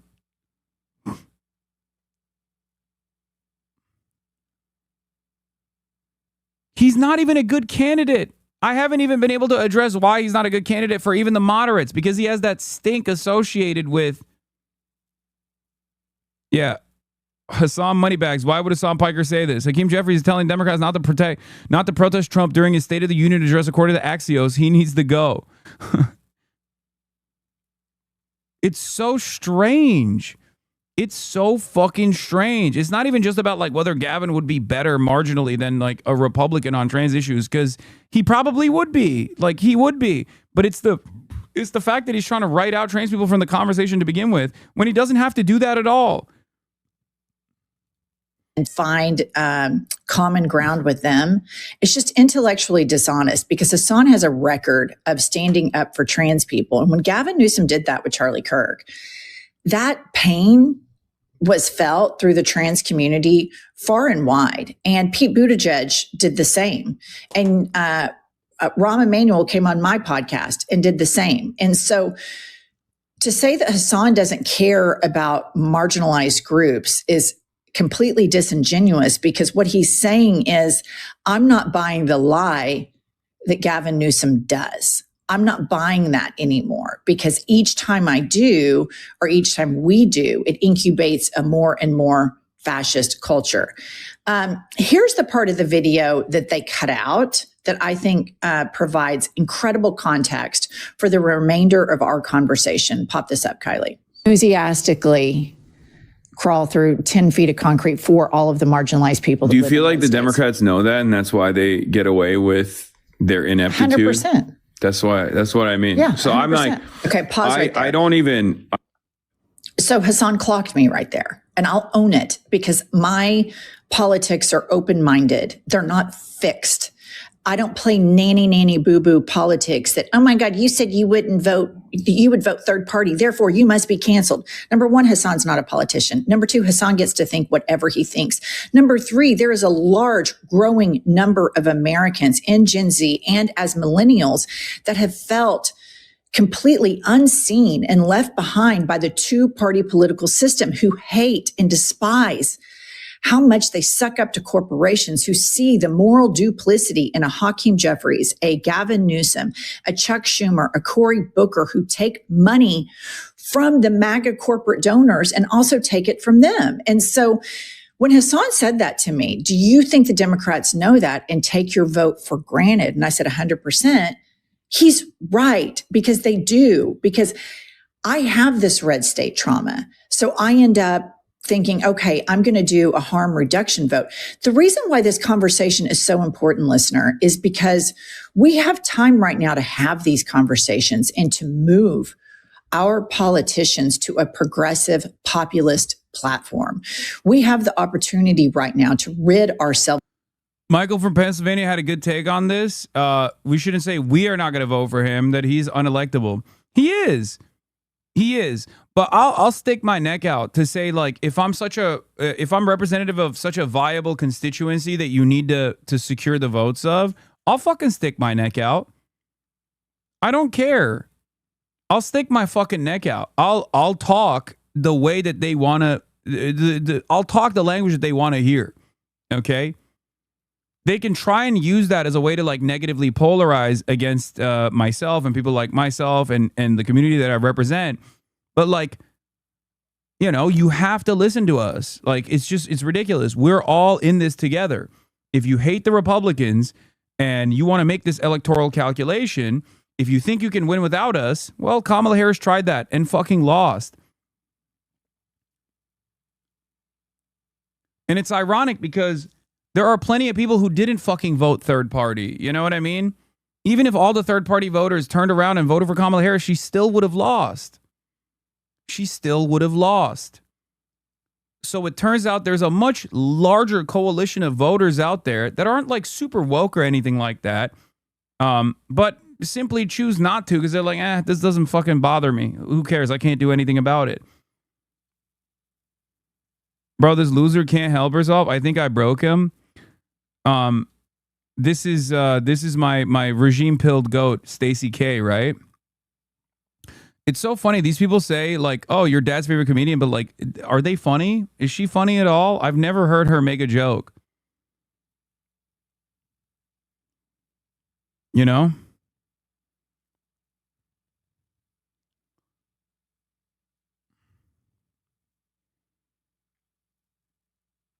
Like they constantly run around being like, noticing there's been considerably less pushback in the chat since Jen started speaking. Thoughts? Yeah, I mean, look, I'm not going to sit here and act as though it's not more valuable, nice bathroom, to hear from a Southern blonde woman saying the exact same things that I'm saying. It is, okay? It is what it is. I'm not going to fucking sit here and posture, okay? I'm not going to sit here and posture and be like, man, you guys don't listen to me. Who cares? It is what it is. You know, you work with whatever you can. Democrats literally stripped out the provision in the one big beautiful bill that would have banned Medicaid coverage for gender affirming care. They stripped out all the anti-trans provisions in the appropriations bill that just passed, as Eric Michael Garcia, DC bureau chief of The Independent, MS Now News columnist. Democrats moved significantly to the center on immigration last year on Minneapolis, but one of the few areas they didn't pivot was trans people. Just wait. The issue here, for the record, the issue here is that a lot of these guys will inevitably come to our side. The problem is they're not coming to our side fast enough. And I'm glad, and I will take the help of any single person like Jen who says, you know what, I was wrong about this stuff. I think we should be demanding more. Sick of people using trans people like me as a football. Yeah, I know. As a trans person, Democrats' failure to win elections is why these past 2 years have had me give out more DIY HRT resources to people who can't access it. The Democrats give a shit about us. They would win elections. Thank you. Exactly my point. Exactly my point. The biggest failure of the Democrats is the pivot to moderation. That's my biggest argument against the establishment Democrats, because their endless pivot to this like reasonable center is the reason why Republicans keep fucking winning. Just have some backbone, have some decency, have some courage, advocate for the positions that you actually stand on.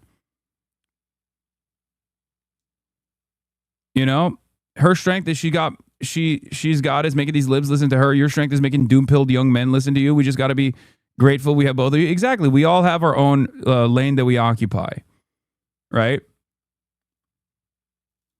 See primaries of corporate Democrats who lie to us and use our votes and take advantage of our votes and our compassion for all the libs on Threads are talking shit about you. I know. What they fail to understand is I might look like I am an island alone in the internet discourse, but there is a reason why I have this sizable audience that I have. There's a reason why so many of the other like left adjacent, otherwise liberal content creators like Midas Touch or Pod Save America also command the interests of massive audiences, because they have realized that the momentum and the real grassroots support is on the side of people like ourselves, even in the base of the Democratic Party's voter base, right? The Democratic Party's base of support has also absolutely shifted in this direction. So a lot of these guys are simply yelling at an audience that is getting smaller and smaller and smaller. Okay? This is unfortunately another cycle of the internet is not real life. But the reason why I'm actively fighting back right now is because these sentiments are going to calcify once again. And I want to get those guys who are chirping at me, who are chirping at like the supposed left spoiler position, all this shit, to stop doing this, because I don't want to lose to the Republicans again. Okay?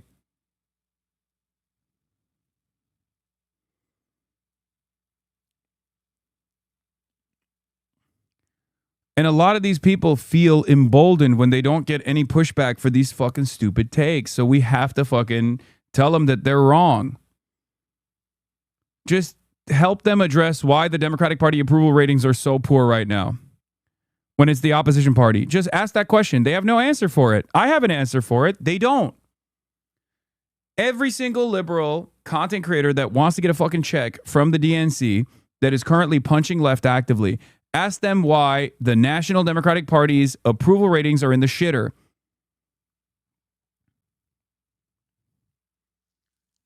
That's it. Ask them if they like Zohran Mamdani. Ask them if they think that a Zohran Mamdani-like candidacy would be bad.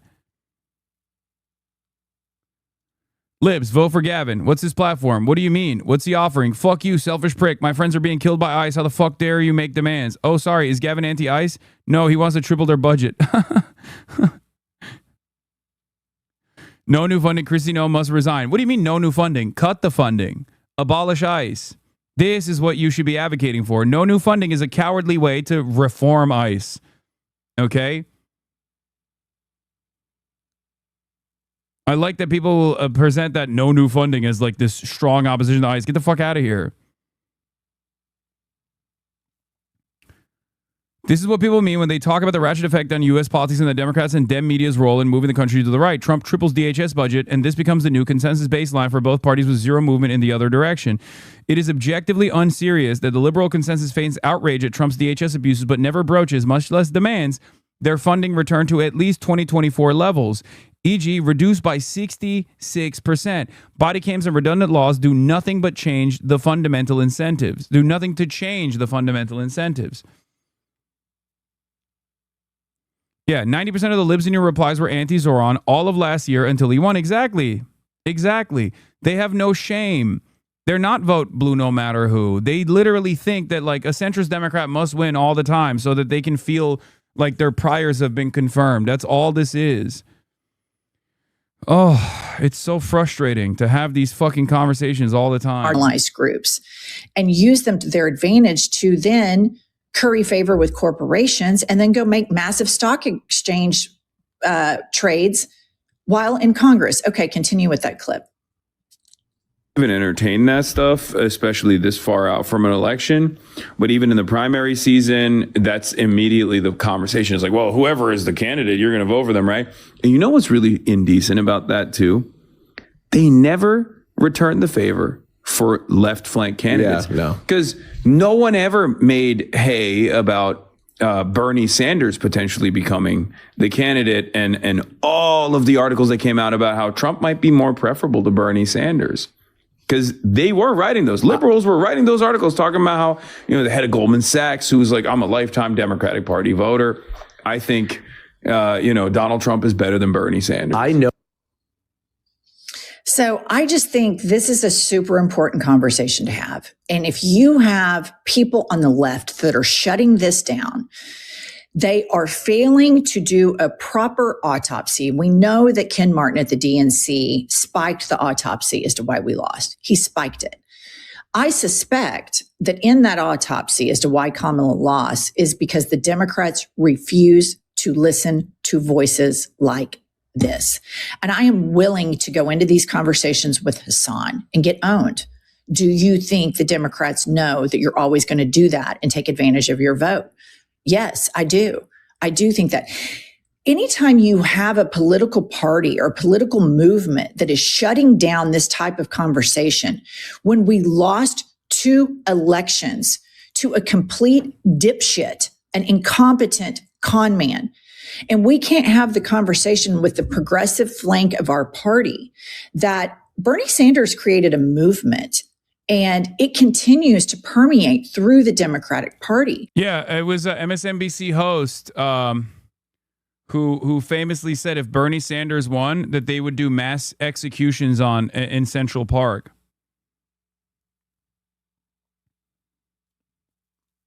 So much so that you see progressives winning right now.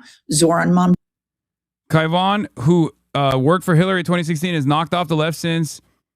Posted after he voted that he ranked Cuomo number one in the mayoral primary and that leftists didn't actually know what was coming, and then deleted it after Zoran won. Yeah. Early voted in New York City, Andrew Cuomo, Adrian Adams, Brad Lander, Whitney Tilson, Zollner Myrie. Roast me if you want, but just because people are afraid to tweet how they voted doesn't mean they didn't vote that way too. Don't be too surprised about the outcome. Yeah. Can we move on from these left-wing creators that have built a business just on hating Democrats? They help nothing. They help nobody but themselves. That's it. These guys are fucking not only irrelevant, they're unpopular. 1/3, wow, the next day after what you said is even more important. I know. We're going to talk about this. We're going to talk about this in a second. I already posted about this on my Twitter as well. Once this part of the segment is over. Dunny. And when you look at all of the issues that Zoran won on, line item by line item by line item, and you take them out of being progressive, conservative, Democrat, Republican, they're all super popular policies. So this Democratic establishment that Hasan is speaking out so much against they don't want people to know that. So I have a really hard time with the liberals online right now trying to shut this conversation down and deny Hasan his opinion or browbeat Hasan from here to Timbuktu because he is pointing out a conversation that we need to have. And I think the reason Kamala lost because nobody wanted to get off their couch that was super progressive because they feel like both parties are the same because they're not lazy corporate news voters that just takes what MSNBC says and takes what CNN says and then goes out and votes. They have dug deeper. These are very high information voters that go, now, wait a minute. AIPAC spent $200 something million to get Trump elected. It's clear Benjamin Netanyahu wants him elected. Kamala is taking money from the same PAC, really isn't talking about this genocide and the blank check to Israel. I see this as a continuation as more of the same with it being slightly rebranded. And I just think it's very MAGA-esque to shut down a conversation like that with Hasan and me and to take a side on that and not understand that. It's blue and on. It's blue and on. It's blue MAGA. Hasan and I were having a super important conversation that should be front and center of every Democratic conversation right now. Yeah, this too. This is exactly right. Normie Dems and leftists share way more in common to the corporate centrists who maintain their power by making us believe the opposite is true. This person posted the classic like cringe Maoist LARPer. Have you considered the economic anxiety of those poor Trump voters? Nicole, suburban mom, a successful corporate lawyer. Every Republican is an affront to God. To which I said, even attendance at a No Kings rally will instantly help you cringe Twitter liberals realize that the suburban mom and the Maoists both despise the Republican Party more than the consultant moderation demanding Democratic Party boosters do. I'm out there. I see it. I see the anger. I see the resentment. That's why it's not confusing to me when I see the Democratic Party's unpopularity because they've lost their own fucking base. It's that simple. Okay? They have lost their own base of support. Sean Vid says, I promise right now, years away from an election, to vote for an awful shitbag bigot because he isn't the other guy. Shut the fuck up. You are making things worse. Your vote is weight outside of election day. Regardless of how you end up voting, until then, you can bargain with it. The lesser evils are watching you. If you promise your vote for nothing, you'll get nothing. Say you won't vote for a bad candidate. Say you'll only vote for policies you like. That's it. That's why I don't mind sticking my neck out and saying I'm not voting for Gavin Newsom. Unless Gavin Newsom becomes this fucking radical advocate for Medicare for all of a sudden and can actually convince people like myself. It's that simple. Bro, I had people on threads and Twitter tell me Blue MAGA is a racist dog whistle. I don't understand how people eat the boo so easily. just, you don't need to have a conversation with those people. Let's be real. Whenever people hit the identity politics button over and over again to be like, oh, you, sir, are actually a racist. You hate black people. You hate brown people. You hate ICE. You hate you hate ICE, sorry. You love ICE. You hate trans people. Just, you don't really have to have a conversation with them. You could just be like, did this policy work in 2016? Did this work in 2016? Fuck you, Hasan, you dumb moron. Nothing, by the way, nothing makes centrist liberals more mad than seeing someone like myself succeed in this media ecosystem.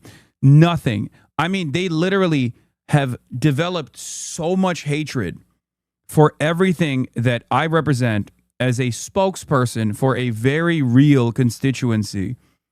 Nothing pisses them off more than seeing their favorite Democrats come and talk to me. Nothing pisses them off more than when people that I love, that people whose policies that I ride for end up winning, and then they have to sit there and act like they were there all along. They fucking have so much anger. It's awesome. It's fucking awesome. They are preying on my fucking downfall every damn day of the week. Very important.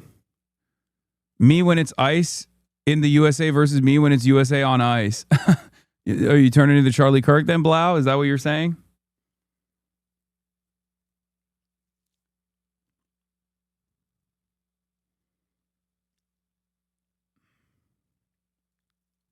We head into midterms.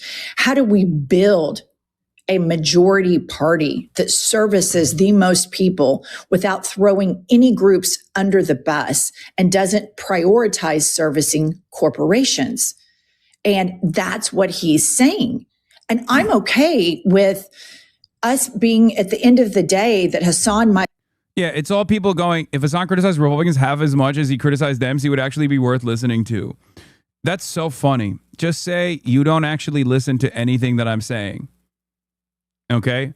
Just say that you have never actually tuned into a fucking broadcast, because if you did, you would know that I rail against the Republicans all the fucking time. And the only reason why I rail against the Democrats is because of their closeness to the Republicans for some hypothetical, mystical, moderate voter that doesn't actually fucking exist. That's the point. They have no answer for why. Bernie Sanders is far more popular than Kamala Harris. They have no answer for why Zohran Mamdani is one of the most nationally popular politicians in the country, in spite of all of the Republican attacks that he receives.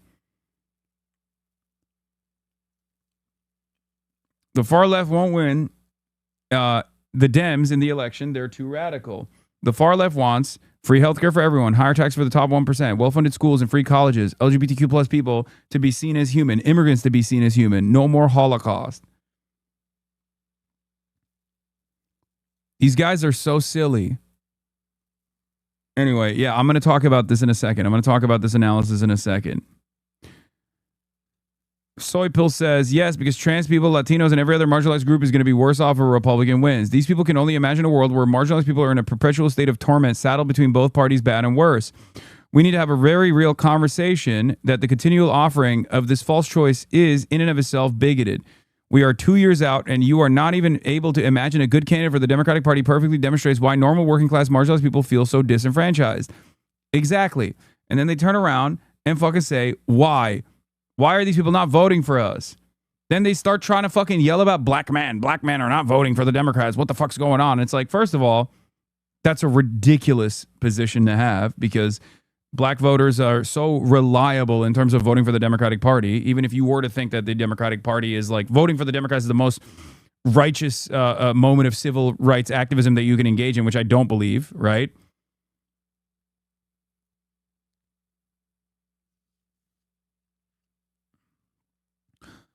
The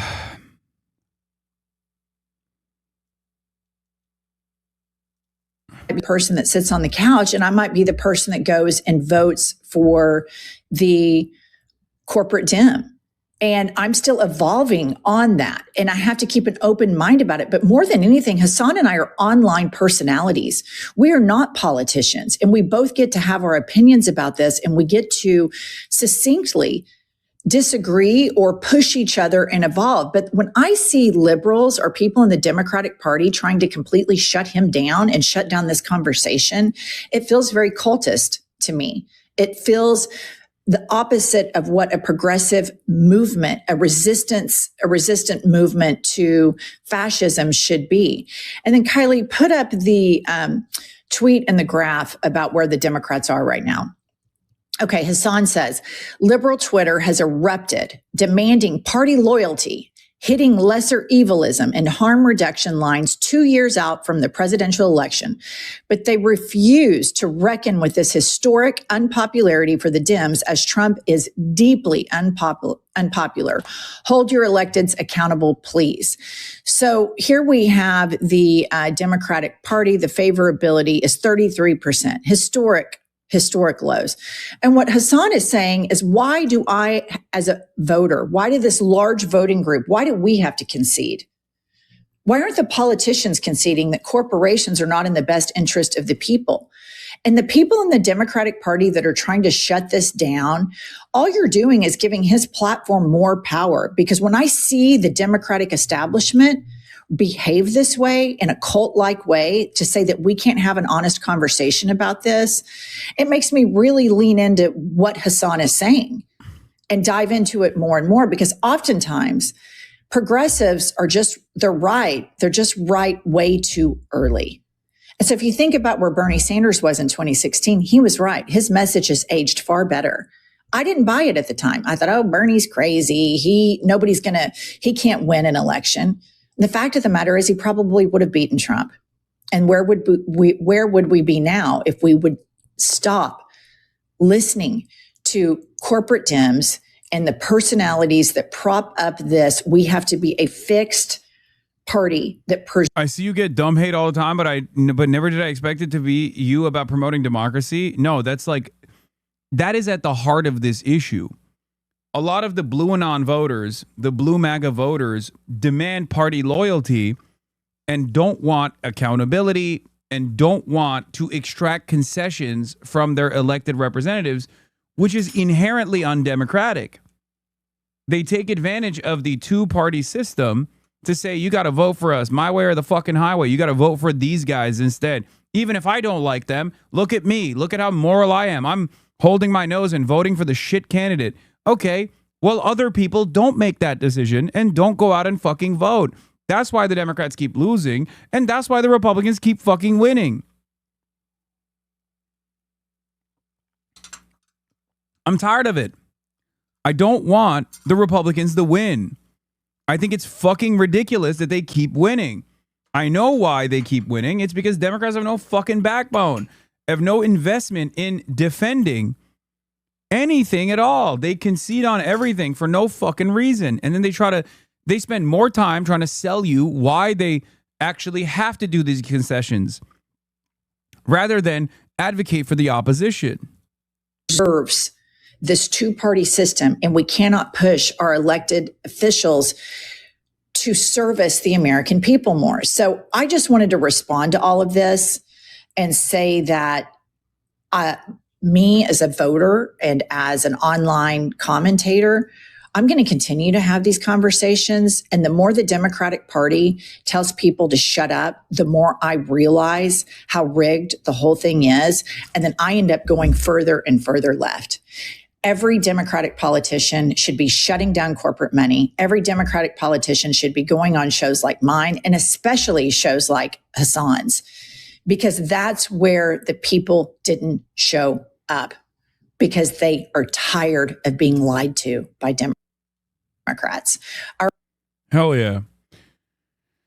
That's why primaries are so important when you need to weed out the corporate Dems. It boils down to corporate money. Ban that. That's why candidate vetting and research in primaries is so important. Are we a resistance party or just another cult under the blue banner? I have felt for years that establishment Dems have just been bought as the GOP, and deny that is to have your head in the sand as a MAGAT. I totally agree with Hasan that we need an FDR representative at this moment in time. who is willing to go the extra mile to include everyone in their policies. In addition, I want America to walk the walk when it comes to equality. Look at that. People don't have any answer for this. They think, oh, everybody hates. They think, oh no, everybody just hates the Republicans and they're going to be fine with eating whatever corporate-backed establishment Democrat slop that we fucking present. That's not going to happen. That hasn't happened. And even when it does sometimes happen with Joe Biden, for example, when everybody, myself included, plugged their nose and fucking voted because we wanted to get Trump out of office, look where that brought us. It brought us to Trump too. It brought us to concentration camps. It brought us to ICE.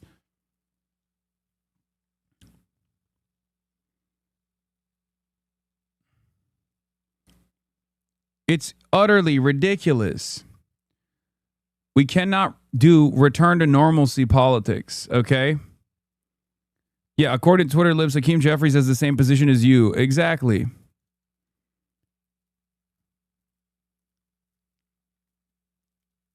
No, but when Hakeem Jeffries says it, he says it with Riz. So I understand why liberals are like enamored with Hakeem Jeffries saying like you shouldn't protest against Donald Trump. Okay. There was another thing that I wanted to mention here, obviously, which is this part of the conversation. Harry Emden. At an all-time high, 58% of voters say the Dem Party is too liberal. This comes as 1 in 3 Democrats think of themselves as democratic socialists. And the percentage of Dems who say they're very liberal has quadrupled since 1999. New Jersey 11, New York City Mayor, and Bernie Sanders are no aberration. From that special election, that Democratic primary. I have a criticism of this, and I'll talk about what this means for the future of politics in this country. But I do have a criticism of this that I have consistently talked about. Holy Toledo time. New Jersey speak to a larger point within the Democratic Party, and that is that the far left is significantly more powerful than they once were. This sort of gives the game away here. Democrats who identify as very liberal or conservative. You know, there used to be a lot of conservative Democrats, right? Back in 1999, 26% of Democrats self-identified as conservative. Just 5% said that they were very liberal. It was a smidgen. Now that far left has gained considerably in power. Look at this. Now we're talking about a fifth of Democrats. 21% say they're very liberal. That conservative part of the Democratic Party, adios amigos, goodbye, just 8%. And when you combine the 21% who are very liberal with those who say that they're somewhat liberal, we're talking about 3 in 5 Democrats who identify as either somewhat liberal or very liberal, with the very liberals a much larger portion of the party. The far left, which used to just be a smidgen within the Democratic Party, has gained considerable power, as you saw in New Jersey's 11th district. What about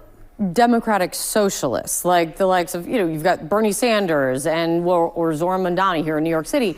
Where is that lineup? Okay, so on a separate question where you essentially, CNN asked this last year, which was, okay, Democrats who think of themselves as democratic socialists, among all Democrats, including those independents who lean towards the Democratic Party, look at this. We're talking about a third of all Democrats who identify as democratic socialists. Bernie Sanders and Zoran Mandani are not alone. They are a considerable part of the Democratic base at this point. And more than that, if you look at Democrats under the age of 35, they are nearly half of the Democratic Party. Look at this. 42% of Democrats think of themselves as democratic socialists under the age of 35, just like Zoran Mandani. What happened in New York City is not some aberration, right? It is not something that just happened in New York City. It is something that we are seeing grow within the Democratic Party at this particular point, when we're talking about 42% of Democrats under the age of 35 identifying as democratic socialists, and a third of all Democrats. My goodness gracious. So if the ideology of the Democratic Party is shifting or changing. 20% very liberal, 33% Dem socialist. American polling is so dumb. Yes. It is very dumb. And that is because in the United States of America, liberalism is seen as the left flank position. Whereas in the rest of the world, even including in fucking Canada, for example, and certainly in Europe and all the other OECD nations, liberalism is not actually a leftist ideology. The U.S. is the only country where the entire left base is bracketed under liberalism, a right-wing/center-right ideology in virtually every other OECD nation. Given the rise of socialism, it would be wise to start using the better terminology. And that is by design, for the record.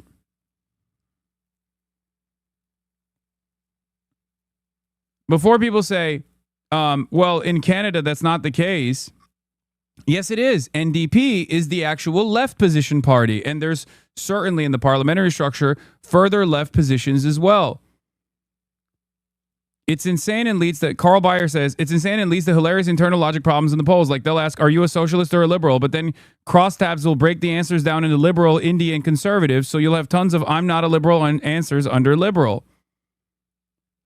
I don't, and for the record, I'm not saying that like if this change were to take place, that like most people would self-identify as socialists and a lot would not self-identify as liberals or anything like that. I still think my theory is that given the lack of political education on this, given the lack of ideological delineation on this, there are still plenty of people who would be sympathetic to socialism or socialist policy making that still self-identify as liberals. It would take years and years for people to finally come to that conclusion that maybe they're not actually fucking liberals after all. But I'm still willing to segment it appropriately because it's important to do that. It's important to fucking bracket these different ideological tendencies because they are different from one another. And yes, the reality of the matter is there is a far bigger ideological difference between liberalism and socialism than there is between fascism and Republicans who are also technically liberals, right? Most people in America don't understand this, though. But I would say that even the fact that we're having this conversation and many people understand what I'm saying when we're having this conversation is a good thing. It means that the political evolution and the forcible education of a lot of people is here. Okay?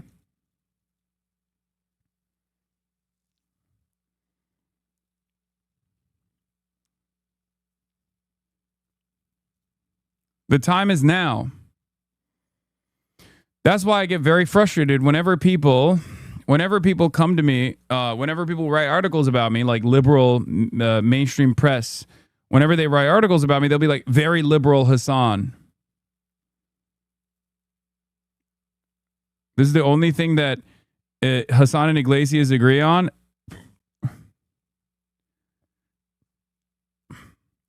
It's so unfortunate that the United States is stuck with this vocabulary where socialist and very liberal roughly mean the same thing. Wish we would all rediscover the terminology where liberalism has distinct meaning in its own sub-varietals and socialism is a different thing. I agree. This use of liberal to describe more left-wing Democrats is getting increasingly unhelpful because actual left-wing Democrats self-describe as progressive or even socialist, so no one actually thinks more liberal describes them. Hasan is mostly just upset because his great strategic efforts of reminding everyone that both sides are bad, so vote third party have somehow not led to this label getting more traction. Yeah, that's what it is, guy who blocked me and probably has a normal opinion about what I fucking represent. Hasan calling liberalism a right-wing/center-right ideology is absolutely delusional, though. It's not. It is a right-wing, center-right ideology in every other fucking country because it's not an ideology that revolves around social policies. It's an ideology that revolves around the economy, okay? Economic policies. That's the reason why it's a center-right ideology. That's what it is. It's just factually accurate. And these guys would rather fucking go, la, la, la, la, la, I can't hear you. Liberalism, historically, in political theory, and in contemporary society certainly, is considered a right-wing or center-right economic ideology. Okay? That's it. It's about freeing the markets.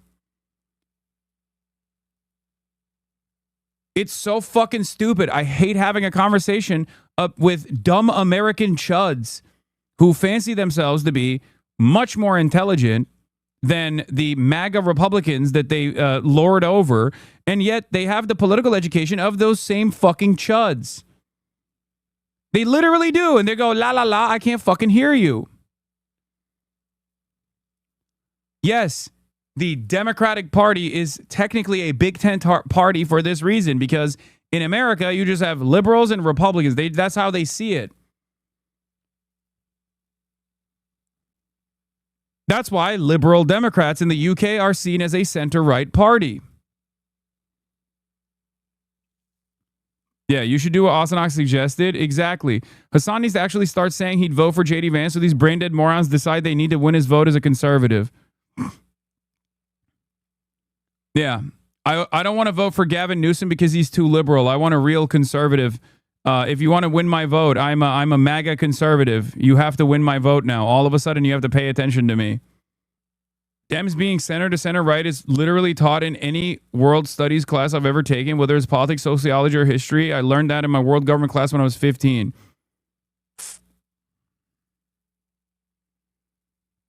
What ideology is center left? Social democracy and labor capitalism. Labor parties, social democratic parties, self-described social democratic parties. That is a center-left ideology. Communists, socialists, and democratic socialists, to varying degrees, are seen as the actual left party. That's just the reality. Trade unionism, communism, and socialism is the actual left position. Anti-capitalism normally begins as the starting point of the left position.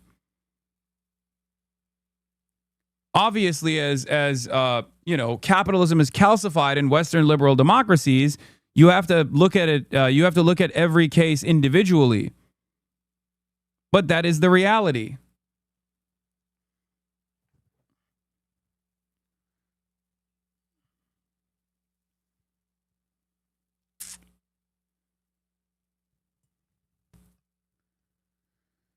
Oh. Wow, we doing poli-sci international relations 101 now? Yes, I have to.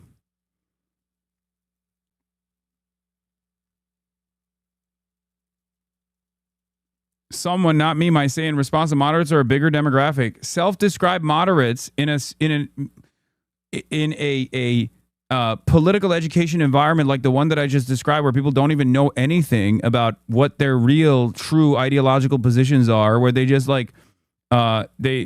if they are even invested in political participation at all, where they bracket themselves as like either Democrat or Republican, is idiotic. That's the reason why all of these fucking polls are so inconsistent.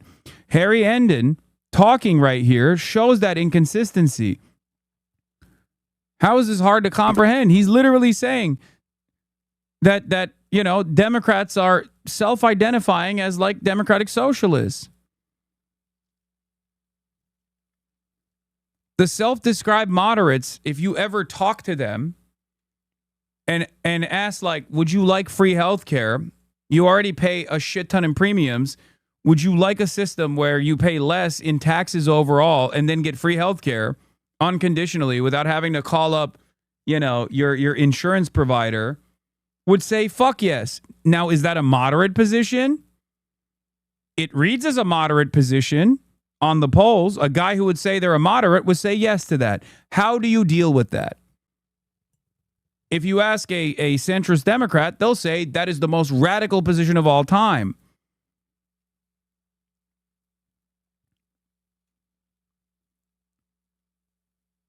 Right? Centrist think tankoids want you to believe people thought Harris was too liberal because people love private health insurance and the military industrial complex, and what they likely mean is black lady from California is purposely misleading. Exactly. This is a meaningless and inscrutable poll without defining what too liberal means. It can mean too right wing, too left wing, too woke on social issues, etc. All this is working to do is manufacture consent to be even more conservative. That's exactly what it is. The party that did this in Canada is not the Liberal Party because the Libs are center-right. Every day, Maurice Tryhook visits his wife at Golden Door Geriatric Center. His only previous indication the personal care home might close, some beds were empty. When I first was approached about coming here, it was a matter of waiting for months. And now I go over here and I see vacancies. Well, it doesn't add up. Now he knows that last year, the owners informed the province they would close the... That's not always true, dude. What? Liberals in Canada were center-left under Trudeau? I know, man. I know. Depending on... That's why I said it's situational, because capitalism is so pervasive and so dogmatic and has become the inscrutable hegemony, it is so firmly the monoculture that that's why I said it's case by case. Okay, it shifts. Sometimes the liberal Democrats might come across like the center-left party, depending on how conservative the government actually is. You may Philip DeFranco again with this topic. ISIS finally getting out of Minnesota. ISIS is true. ISIS is getting out of Minnesota.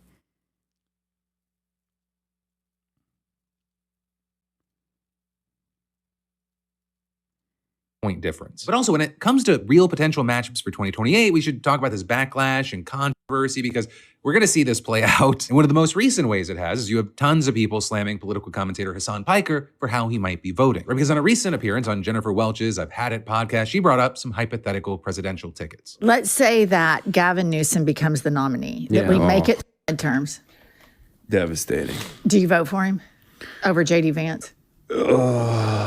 I don't know. Well, I'd have to vote for Gavin Newsom. Me of course, too. 100%. I wouldn't blink. No What doubt. about you, Hasan? I'd probably vote third party. You would? Oh, yeah. I mean, at that point, it doesn't even matter. Like, because my policy on this is the same as, like, my refusal to endorse Kamala Harris. The reason why I did not endorse Kamala Harris was because she did things that were not only unproductive, but also unconscionable. And that, it prompted a ton of outrage and a lot of, are you fucking kidding me? With a lot of people thinking that Hasan shouldn't be encouraging third-party votes to his massive following, and some saying things like, insanely irresponsible take, given the harm this administration has unleashed just 1 year in. As well as, can we move on from these left-wing creators that Yeah, Hillary Clinton's staffer, once again, that openly said he didn't vote for Zohran Mamdani. Have built a business on just hating Democrats. It helps nobody but themselves. You also had tons of people accusing Hasan of being a grifter, arguing that he, quote, wants Republicans in office because he gets to cosplay a revolutionary, which raises his profile and makes him more money. And then separately from takes on Hasan, you had some pushing back on criticisms of Gavin Newsom. We're saying, I live in California, my gay friends have basic rights, my girlfriend can access reproductive care, and we've raised the minimum. Of course, Philip is going to cook me on this because he is, you know, when the cards fall, he will be he will be a professional misunderstander as well. Once again, Philip, I mean, we talk all the time privately. I like Philip DeFranco. I'd love to have this conversation with you. I think it would be a productive conversation. Wage for service workers. Spare me the disingenuous bullshit. But then as far as Hasan, he's defended himself in a series of posts saying, do you want free healthcare? Do you want free college? Do you want to stop Israel? I'll vote for anyone who sincerely believes in making that happen. Adding, I never said J.D. Vance is better than Newsom. You want to believe I said that because you can't comprehend a world where democracy implies asking for concessions from your elected representatives before doing loyalty pledges to them like a happy serf. With Hasan then saying, shit libs who don't care about losing to Trump now want you to obey in advance to their hypothetical establishment candidate while there isn't even a guarantee there will be an election 2 years from now, using marginalized people as a cudgel as Gavin threw trans people under the bus. And while he had his supporters, you also had a number of people pushing back at that response, saying things like, no one is asking anyone to obey in advance, so please come like John Fetterman's staffer, who only recently left John Fetterman.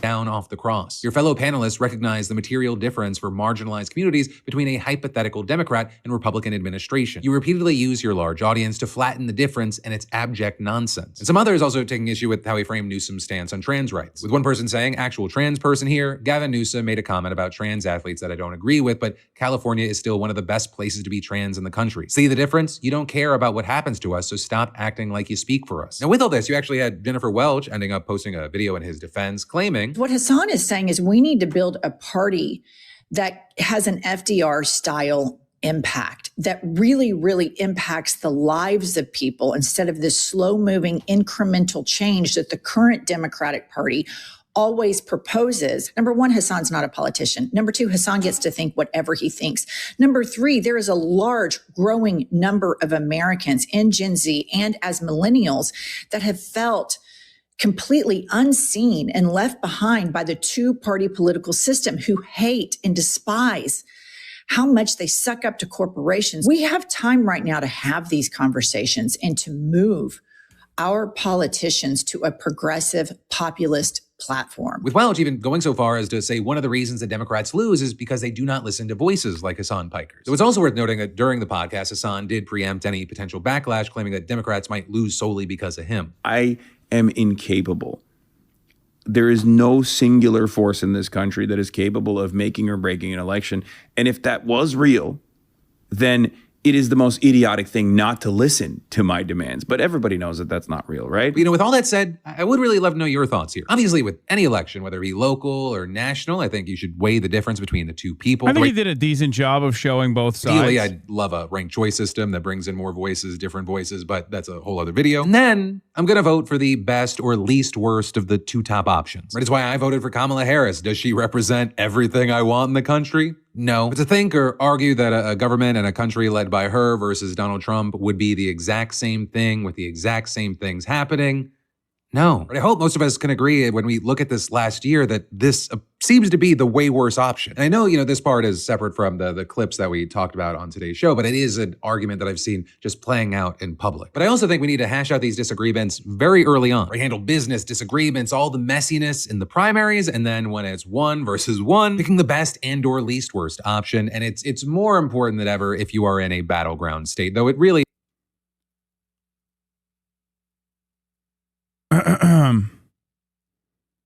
Okay, they're not even talking about that stuff yet. But I'm not saying that Kamala Harris would be identical to Donald Trump. And there are certain areas where the Democrats would definitely be identical to Trump. It's, Israel being one of them, or at least they don't shy away from communicating that they would be the same, right? That's what Kamala Harris did. But once again, someone made a comment that Gavin would come on the show if you said you were a conservative law. Exactly. Yeah, that's my real grift is I'm positioning myself as anti-Gavin Newsom and a conservative MAGA guy so that Gavin Newsom comes on the show so I can grill him on some of his fucking positions. But I do think that we should be having these conversations. Especially now, far away from the actual election. Okay? We should be having these conversations far away from the actual election so that we can nip this shit in the fucking bud. You understand? So when people chirp at me to get clicks or whatever the fuck, you can keep doing that if you want to do that. But I do think that I should have a conversation with like the Midas Touch guys, Pod Johns. I'll go on neutral territory like that to talk to some of these fucking centrist liberals. Like I'll duke it out with Trey Easton, even though he's a irrelevant figure overall. Thank God he closed the Epstein Orbiter vid. That guy's another like pedophilia sex cult member. Is that what it is? You know how I say that there is like, you need to be definable by your opinions, by your policies, by what you put out there for the Democrats in general. I feel like for Destiny, or also known as Sex Pestiny, he is definable by having a son who is a neo-Nazi, constantly aligning with white nationalist, white supremacist neo-Nazis, being able to say the N-word and all these other slurs as a white guy, and also on top of that, being super pro-Israel and procuring child sexual abuse material. Those are his, like, if there was a Zoran style situation here to define Sex Pestiny as, it would be that. Also, here it is. Pisco saying, so you would vote for Trump over Hasan, correct? I would vote for the guy who supported January 6th versus the guy who supported October 7th. Yes.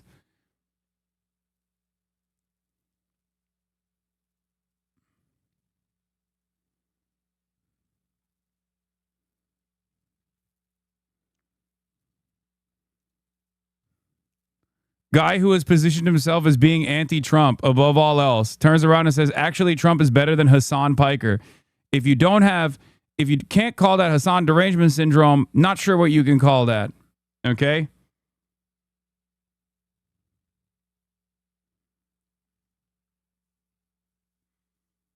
Like, given the opportunity, crazy that people that leave the orbit are able to understand your positions. So far out from a presidential election, I'm not sure. Yeah, this person used to be a Destiny orbiter, now hates Destiny. So far out from a presidential election, I'm not sure how consequential this is outside of signaling your opinion on the dire need for change. This is a strategy to apply pressure as a minority voting bloc that is usually secure for Democrats. Totally understand why mainstream Dem voters and influencers hate it. Concerningly, I see people trying to get smaller coalitions of the periphery in line via bullying like MAGA does. This won't work. Republicans are servile by nature, so yelling at them to fall in line works. Liberals and progressives do not respect authority or value loyalty in the same way, so taking the same approach is doomed to fail. Find a way to get these voters on your side with incentives or move on to another voting bloc. Hand-wringing about the lack of loyalty is a waste of everyone's time. You'll never insult or bully people your way into gaining their vote. You'll only increase their apathy. The irony, of course, is that because I'm so goddamn stubborn, I don't turn around and go, okay, the Democrats lost me as a person who will work for them, as a person who will work with them. Okay? That's just another thing. Like you can yell at me all day, every day. You can say I'm a MAGA voter or whatever the fuck you want. The reality of the matter is, if I was a MAGA voter, you would probably be sucking my dick right now.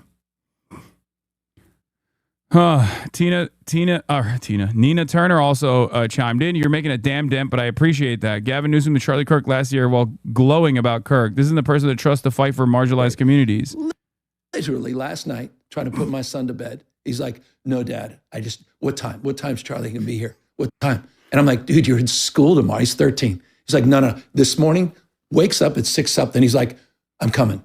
I'm like, he literally would not leave the house. Did you let him to take off school? No, he did. Of course not. He's not here. Please explain what hope people see in the Dems. It makes no sense. Well, for me in particular, the hope that I see, you might consider it naivete, but what I see is opportunity to use the Democratic Party platform to move this country in the right trajectory. Okay? It's not necessarily about like being a diehard Democratic Party loyalist. Not at all. But it's more so to use one of the only two viable mechanisms to our advantage to move the country further left, to make them recognize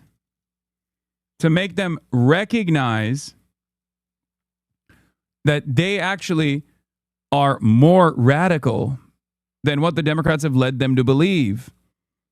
Okay? This is what Bernie was able to do as well. This is what the Bernie-crats are doing currently.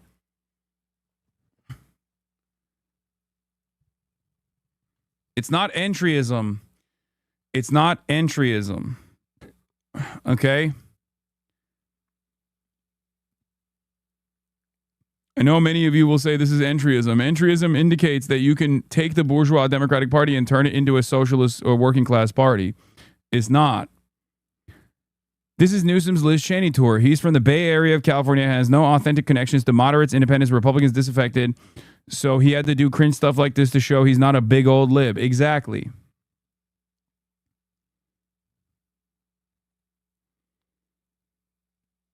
I really thought the Dem supporters would wake up and see they can't reform the system and say they need revolution and revolt. It seems like entryism. The reason why, for the record, the reason why it's not entryism is because, like, I don't want to talk too much about this, but here, I'll fucking say it. All right. This is the opportunity for people to see. Americans, and I constantly have this conversation, but it bears repeating all the time. Americans do not self-identify as socialists, even if they have sympathies towards socialist policies.